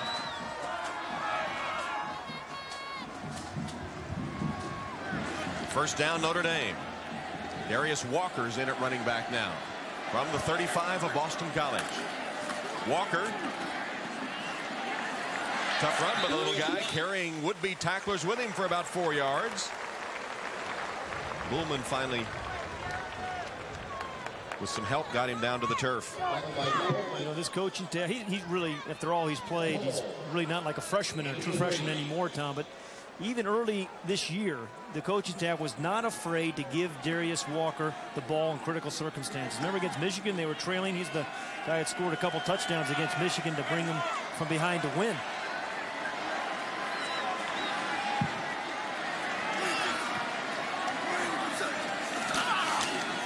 Fake to Walker. Quinn delivers the pass to Fasano. And Boston College ready for it. Got only a yard to the 30, where Ricky Brown, the linebacker from Cincinnati, Elder High School, was able to stop the big tight end. And that is a good tackle by Ricky Brown, because Anthony Fasano is a tough guy to bring down. 200 and almost 60 pounds. There's one of those fakes we talk about. One of those subtle little things that he seems to do so well. Gets his wide open tight end, but a good tackle by Ricky Brown forces a 3rd and 5. The Eagles were ready for Fasano today. He's made 3 catches, but just for 12 yards. He came in averaging 17 yards a catch. Quinn again stays in the pocket. End zone over the head of Palmer. The tight end covered by the safety Stansel, but just couldn't get there. Now this would be, what, a 47-yard attempt approximately? Is that about right, Tom? 47, right. 48, and DJ Fitzpatrick's long is 50. So this is in that range that maybe they go for it. Now they're bringing him out. That was his career long 50. His longest this season has been 47. They're going to punt. And not a bad decision, I don't think. With a soggy field and a shaky plant foot, the 47 to 50 yard attempt would be perhaps a little shaky, but some boos. These guys better stay on side. That's the one thing you want your defensive line to do in 4th and 5 is to stay on side. Carlisle Holiday is there, but no fake. Oh, and Oso Bucco. That's a shank. Yes. Shanked it right out of bounds. So that makes the decision look even worse and less popular with the fans. I still don't think that's a bad call. The way he's been punting, ordinarily that ball gets put out of bounds inside the 5-yard line. Well, it only covered 15 yards. Breeders' Cup next Saturday, but this Saturday we've got a 3-point game at Notre Dame Stadium to see Boston College fans. It's become a tradition. Boston College students on the Notre Dame weekend rent these RVs and come in a big caravan 13 hours or so from Boston over to South Bend. Many of the students come that don't even have tickets, just hoping to find a way to get in. If not, enjoy the party. Yeah. And Tom O'Brien had, what, two of his kids who are students at BC out renting their RVs last week. They were in the caravan, and the Eagles here take over. Peterson dropped by Whitworth. Well, that's a tough drop on 1st down when you're down by 3. And time for our Hall's Fruit Breezers, screaming fans of the game. Need a little maturity for that group. Yeah. You guys are mature enough, but too reversed. No. There you go. Well, how can they always win, huh? The green paint. The paint always wins. 2nd down for BC now. They've driven 87 yards, 92 yards, and 72 yards in this second half. Whitworth. So the drop pass on 1st down, Tom, puts him in one of those 3rd and 7 or 8 yard situations right now. And Peterson has been brilliant this second half. His team trailing by 3 with 8 minutes left. This is the time to make another brilliant play. That's what's happened on those long second half drives. And now Peterson looks for another clutch conversion on 3rd down. This is when you could get a quarterback draw. Or a scramble. Tuck hit him. Squirts forward. Tuck and Curry, though, prevent further damage, and it'll be a punt for Boston College. Yeah. Good defense that time by the Irish, who put the pressure early and relentlessly on Peterson and did not let him get away. Justin Tuck and Derek Landry, who's having a heck of a game. Greg Pauley. Really 3 of the 4 defensive linemen all there, and then Derek Curry finishing it off. So Johnny Ayers, who aired one out for 63 in the first half. And Holiday. Not by the first wave, but not the second. However, great field position inside the 45-yard line for the Irish. A 41-yard punt with 12 yards on the return. Brochu, who is the long snapper. He is 24 years old, from St. Austin, Quebec, France. Made the tackle on special teams. Notre Dame clings to a 3-point lead. Bristol Myers Squibb Company, Hope, Triumph, and the Miracle of Medicine. By Honda, a versatile family of cars, minivans, and SUVs. By Adidas Basketball, home of the new T-Mac 4. And by Hall's Fruit Breezers. When screaming fans need cool, soothing relief from a dry, scratchy throat, they reach for a Hall's Fruit Breezers. Hall's Fruit Breezers, treat your throat. Tom Hammond, Pat Hayden, Lewis Johnson, Notre Dame Stadium. 5 of the last 6 games between these teams have been decided by 7 points or fewer, with BC winning 4 of the last 5. And here we are with 7 minutes and 10 seconds on the clock, and Notre Dame clinging to a 3-point lead. But they have the ball with good field position now. 44-yard line of BC, and a pitch to Ryan Grant. Grant on the sweep. Stacked up and thrown back after a gain of 2 yards. TJ Stansel from a safety spot came up quickly to get Ryan Grant. Let's go to Lewis. Well, Tom, you know, you walk these sidelines week after week, and you see so many examples of intensity. And I tell you, I don't see many people who are more intense than Justin Tuck, the defensive end for Notre Dame. You know, after Notre Dame's defensive hold of Boston College, that field goal of 2 possessions ago, he called his entire defense over, and he said to them, "We are not losing this game." And he said, "Look into my eyes," as he looked to every player as he went down through the defense and said, "Guys, it may come down to us as we hold Paul Peterson, the quarterback of Boston College, but we are not losing this game." Tom? All right. Ryan Grant, another inspirational, tough guy who tries to mentor some of the younger players with the carry there. So Justin Tuck trying to do that with his teammates with that pep talk on the sideline. Only 15 rushing yards this second half for the Irish. Had a good first half rushing the ball with 80 yards, but this Boston College defense has done a pretty good job of stuffing the run. And again, a critical 3rd down right now for Boston College, trailing by 3, getting to the 5.5-minute mark. 3rd down and 5. Key play in the game. Empty backfield, 4 wide receivers. Shotgun, Brady Quinn. Usually needs a quick pass. It's not. Crossing route complete. McKnight, first down, 30-yard line. Boy, unbelievable time and blocking for Brady Quinn. Again, McKnight, I think, is right here running a crossing route, I believe. But watch the protection, the time that Brady Quinn has. 3-man rush, so you should have plenty of protection, plenty of time. Nose tackle drop back. Tim Bowman in coverage. There's that zone blitz. Notre Dame with actually, I said 4 wide receivers, had 5, and number 5, McKnight, catches it. Crossing for the first down, a big one. Keeps the clock rolling, now 5-10. McKnight, 4 catches, 53 yards. Fullback Powers Neal. Nice run and a rare carry by Rashawn Powers Neal. Tackled by the middle linebacker Ray Henderson. Yeah, they give him the ball once every papal election, that fullback. But you know, you talked about DJ Fitzpatrick being kind of an unsung hero. I think Rashawn Powers Neal is also one of those guys, lead blocker in fullback position a lot. Occasionally they'll give him the ball as a one-back tailback. You know, plays good special teams. He's done a lot of things well for the Irish. Protected Brady Quinn in particular in pass pro protection. 2nd down and 5. Less than 4.5 minutes on the clock. And it to Darius Walker. And Walker thrown for a loss of a yard by Kiwanuka. Matthias Kiwanuka with a big defensive play for BC.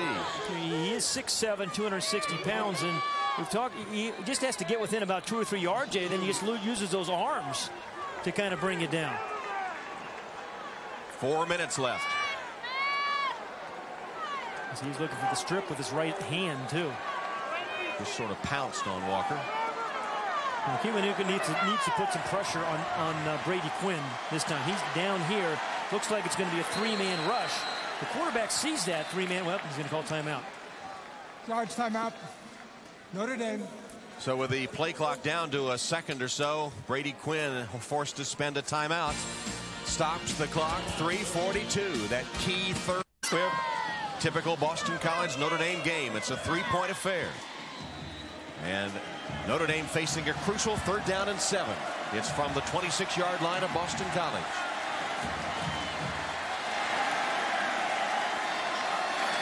Feel a three-man rush. The quarterback knows he's got extra time and he's going to get the blitz. Draw play to Ryan Grant. Grant. Very little, maybe a yard, 25-yard line. Unusual call by Ty Willingham. I think he has a lot of confidence. He must have a lot of confidence in his defense because now he's going to attempt a field goal and really just go up by 6, right? Yeah. Touchdown and an extra point. Would be all Boston College needs. A little bit of a strange because Brady Quinn has really been effective throwing the ball on 3rd downs today. Been really at his best on 3rd down. So DJ Fitzpatrick, 43-yard attempt.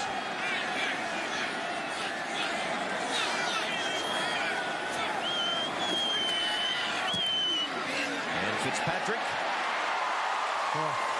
hits it. What a weapon. What a weapon. Fitzpatrick, who missed his first extra point of the season today, puts the field goal on the board to make it 23-17. But Willingham and the Irish not out of the woods yet. Boston College has 2:51 left.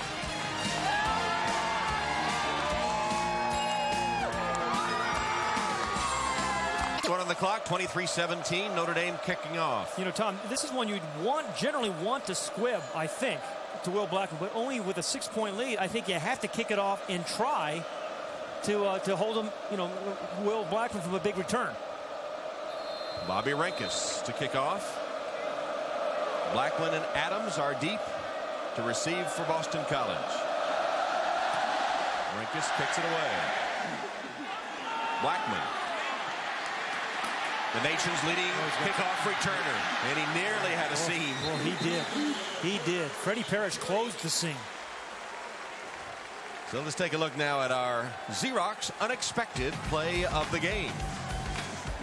It was that interception by Mike Goolsby. I'll tell you, Paul Peterson caught him by surprise and really set up a touchdown run a moment later by Brady Quinn.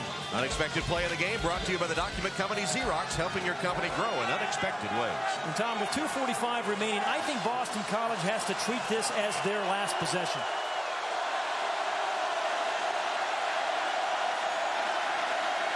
The action fake. Peterson found his 3rd receiver and he shook a tackle. That's Callender.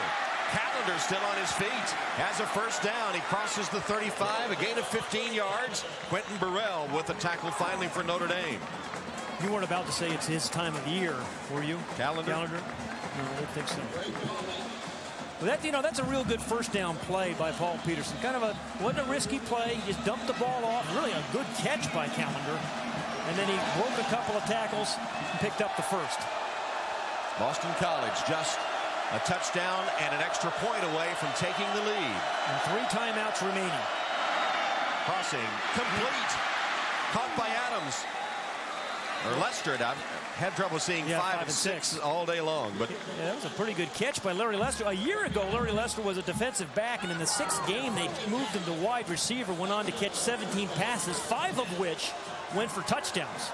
It's a big play guy.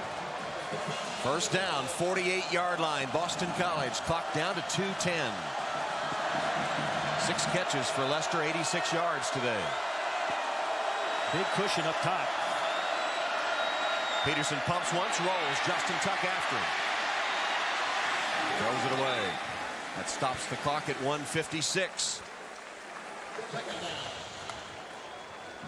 Ty Willingham has played or coached in a lot of close games, but they've been pretty successful in games like this. Again, DJ Fitzpatrick, who's been outstanding. Brilliant. Missed an extra point. And the margin only 6. But you know, punters can shape a game. And if they, as a punter, DJ Fitzpatrick has shaped this game. From the shotgun, Peterson on second down. And the play stopped with a flag down. Pauly. He didn't hear it. He didn't hear the whistle. Yeah, and they didn't flag him, I don't believe, for that. No, he could not hear the whistle. It was all obviously obvious that he was still playing it as if it were live. Prior to the snap, false start, offense, number 77. And you know why, 5-yard penalty, still second down. Sherrill, number 77, is the right tackle. The reason he was moving, Tom, and I know it, Justin Tuck was on his outside, way to his outside. And Justin Tuck is going to, you know, it's on the other side. That's Jeremy Truebrother was 77. Sherrill, and Justin Tuck was frightening him. And that's why he moved early. Second now and 15. Here's Tuck, way wide. See, they move the back over to help him. The back goes over there to help the chip on him. Screen pass, caught by Gonzalez. Oh, what a tackle. Shoestring by Preston Jackson. Well, Preston Jackson's made 2 great plays this second half. Remember in the third one, third down in the end zone where he tipped it away? And that one, Tony Gonzalez, if he doesn't make that tackle, I think he picks up the first. Well, he got blocked right into position to trip him up. Wow, you talk about breaks. Yep, that's all Peterson can do. Well, Boston College uses a timeout, and as I said, I think they need to treat this as their last possession. So at 3rd and 13, they have to think about getting, I would say, you know, 6-7 yards. Use both downs to try to pick up those 13 yards. Tom O'Brien and the Eagles pondering their last possession in another close Boston College Notre Dame game, and the Eagles looking to win for the 4th straight time in this series before it takes a 2-year hiatus. And we'll be back here to wind up the Notre Dame home schedule. 3 weeks, Saturday, November 13th, as the Pitt Panthers come to town, the team that beat Boston College in overtime at Heinz Field last week. The Pitt Panthers and the Fighting Irish, Saturday, November 13th, here on NBC. Thomas, you opened our broadcast today. If the Irish were to win this thing, hold on to win, they become bowl eligible. And then every game after that, they have a bye before they play Tennessee, then Pittsburgh, then a bye, and then USC. If they were able to win those 4 games, they could have a very, very good bowl to be played in. There you see the remaining schedule. No, I think they can win those games. I mean, it's going to be tough going into Tennessee and clearly tough at USC. First, they've got to take care of business here.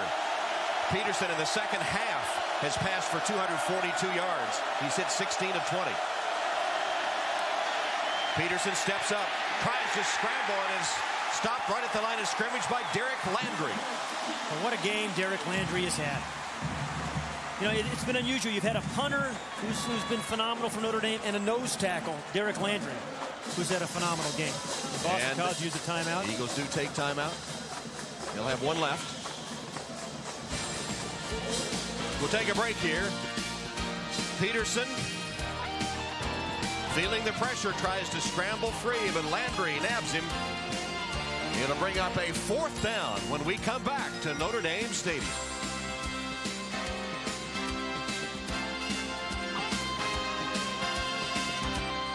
6 with a 4th down coming up for Boston College. Here's the first down markers. They need to run the routes past that marker to the 40-yard line to get the first down. This is not one of those routes you run, 8 yards.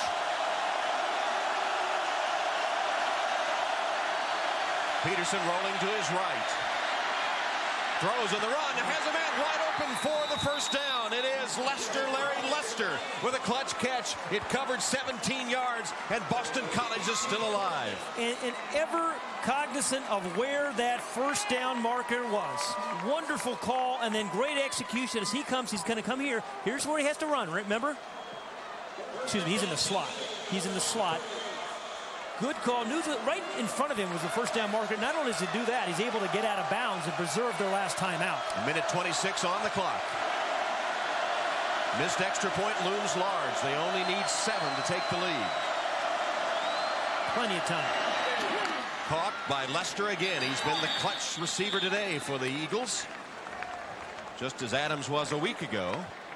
Richardson and Goolsby combined for the stop. Lester has 8 catches, 110 yards. So remember, the Boston College team has been good inside the 20. Notre Dame has been particularly good playing goal line defense. So as they march down, Notre Dame has stiffened.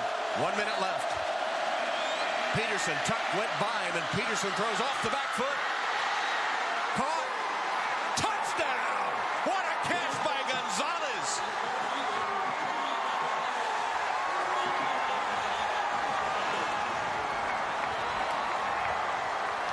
And how did Peterson get it off and get it that far downfield? You know, it was Mike Richardson who was beaten for this touchdown, Tom. 2 pass interference penalties.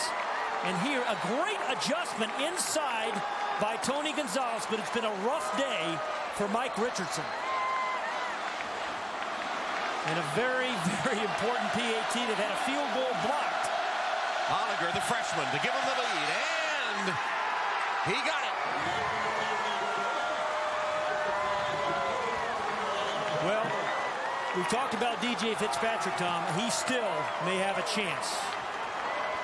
But Tony Gonzalez, a converted quarterback, played baseball in high school, batted over 500. But watch this adjustment by this great athlete. Underthrown a little bit, comes right back in, and just not a very athletic play by Mike Richardson, who's had a very difficult time today. Gonzalez has 7 sisters. How do you think they felt about that? Man, they may actually let him get in the bathroom first next week. And Peterson. Oh, man, what a second half. Did we say he was unorthodox? How about that throwing motion on the touchdown? And magical. You know, they say he's Flutie-like, and, you know, Doug Flutie was incomparable, but, boy, he has something. He's got it, whatever that it is. The second half, he has had it in spades. He has just been unstoppable in the second half as Boston College has had long drive after long drive. And the Eagles in position to beat Notre Dame for the 4th straight time in 5 of the last 6. But you know what? You've got a terrific kicker. You have almost a minute, and you have 2 timeouts. And what you start with is a good return. If Notre Dame can get this ball out to the 30-yard line, they're in business. DJ Fitzpatrick, longest field goal, what you told me, was 50 yards. Yep, career long. He's going to be kicking against the wind today, though. And on a slippery field. Yeah. Hoskins and Anastasio are the deep men. Oliger, whose extra point gave the Eagles a 1-point lead. And Anastasio is going to come out of there with it. That's a bad decision. Super bad. Stopped at the 11. Sheehan, again.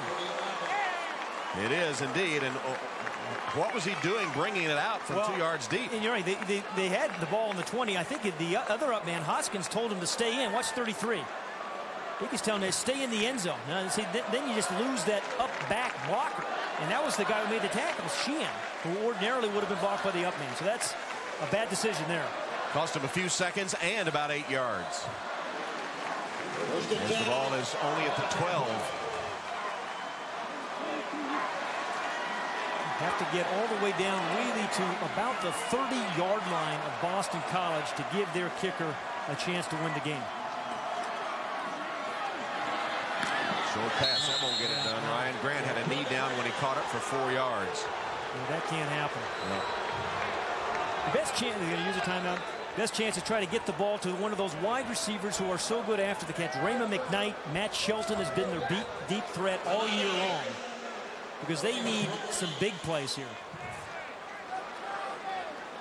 The Irish really have been outplayed in the second half severely by Boston College. Notre Dame led at halftime 20-7. And think about the adjustments I think the Boston College made at halftime. They came out and their offensive line got it going. I'll tell you, they stayed on their blocks and they ran the ball very effectively that opening drive, their opening 2 drives.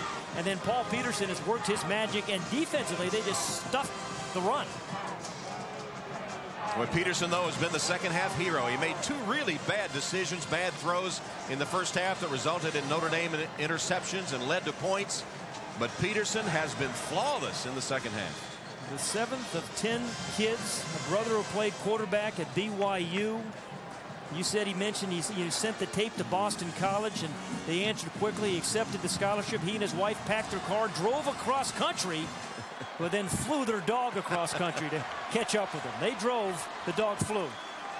42 seconds. Look at that domination in the second half. Total domination. Here is Kiwanuka down here. You protect your quarterback first. Quinn stepped up to avoid it and then overshot his receiver by a long margin. McKnight. And TJ Stansel had a chance to end the game there, though. Just kind of misjudged that ball. TJ Stansel, the free safety, really should have picked that ball off, I think, Tom.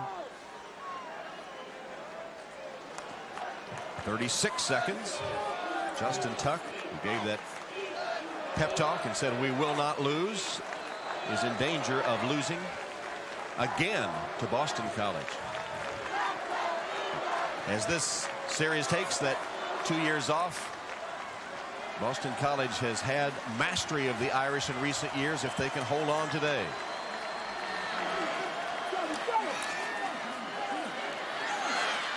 Quinn underneath. Grant decked. Oh. Henderson. I saw that coming from up here. Clock continues to run. And it'll be 4th down. They have to use their final timeout. It'll be 4th down.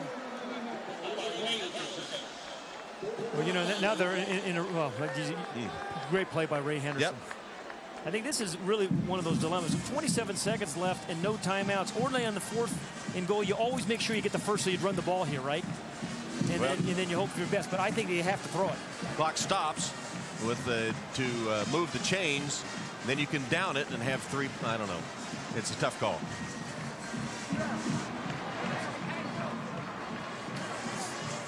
Boston College looked like they were going to have a struggle of a game. They looked good on their first drive, 86 yards, and then nothing else the rest of the first half. And they went into the locker rooms, and Notre Dame was feeling good about things with a 20-3 lead.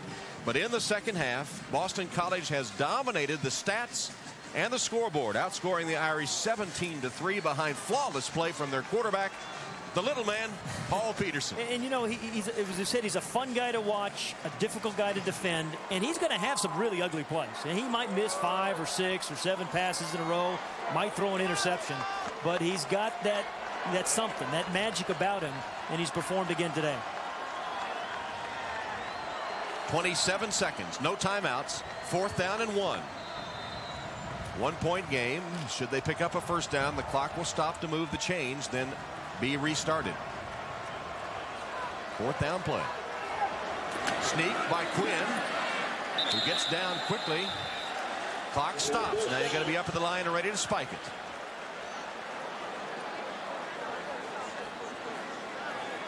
And the clock restarted right there. Snap and stop. They only lost 1 second. So they executed that well. They picked up the first down. Only lost a second on the spike of the football. Well, now the clock showed 19 seconds. Did it continue to run? Should have. As soon as he spiked it, as soon as it hits the ground, it's supposed to stop. I thought it stopped at 24. And that's what the Notre Dame coaches are complaining about. They're going to reset it. 23 seconds. Well, they say it reset it to 23. I thought it was 24.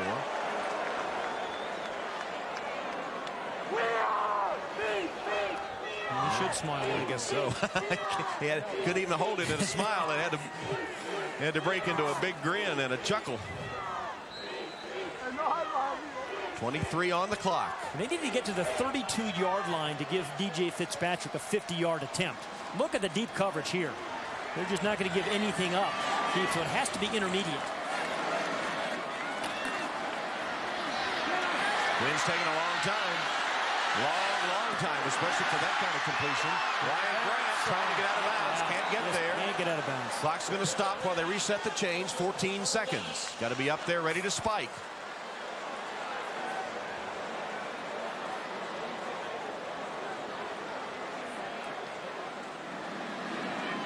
Clock starts. Snap, spike. No time came off that time. Well, the ball has to be in the air if you're going to throw in the end zone, which they won't. I don't think this down, but 60 yards, takes you 60 yards to get the ball in the end zone. Or, as I said, if they just get the ball to the 32, although he's kicking against the wind, DJ Fitzpatrick gets a chance. Well, they put 13. They took a second off. Grant just slipped. We talked about the muddy field, the turf before the game. It rained heavily before the game, and even with a tarp on it, it's still slick. And Matt Shelton is their deep threat right here. But they're going to double cover him. The guy behind this corner on Sheldon. Quinn's going to have to throw it soon. He does. Broken up. Intended for Shelton. 7 seconds. Well, that was too close for Boston College because he had a chance of getting it. And Stancil was a little late getting there. They did have double coverage on him up close, and then Stancil over the top. But that ball was catchable and would have been in field goal range. Peterson watching anxiously. Stancil coming over. 3rd down. Well, 7 seconds. If ever there were going to be a Hail Mary, it would be in this stadium, wouldn't it? Against a Catholic rival. 20 years after Doug Flutie. Yep, that's 5 yards further back. False start by LeVore. Prior to the snap, false start, 73 offense. Now, 5-yard penalty, still 3rd down. For Boston College, just don't even necessarily try to intercept it. Just knock the ball down, right? Just do not let anybody get a chance to tip the ball up in the air. So knock it down. 3 receivers down here, and the speedy Sheldon up top.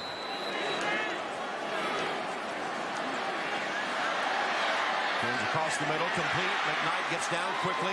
Clock stopped. 1 second. Well, he can't throw it to the ground. He's got to throw it in the end zone. Here comes the field goal team. Yep. Except the kicker. They've got plenty of time now. They've still got 25 seconds. Put it up. Fitzpatrick way short. Didn't have a chance, and Boston College with a terrific second-half comeback behind a career-high 383 yards passing by their quarterback Paul Peterson. Outscores Notre Dame in the second half 17-3. Fitzpatrick's missed point after is the difference as Boston College holds on to beat Notre Dame 24-23. For Pat Hayden and Lewis Johnson, Tom Hammond saying so long from Notre Dame. You've been watching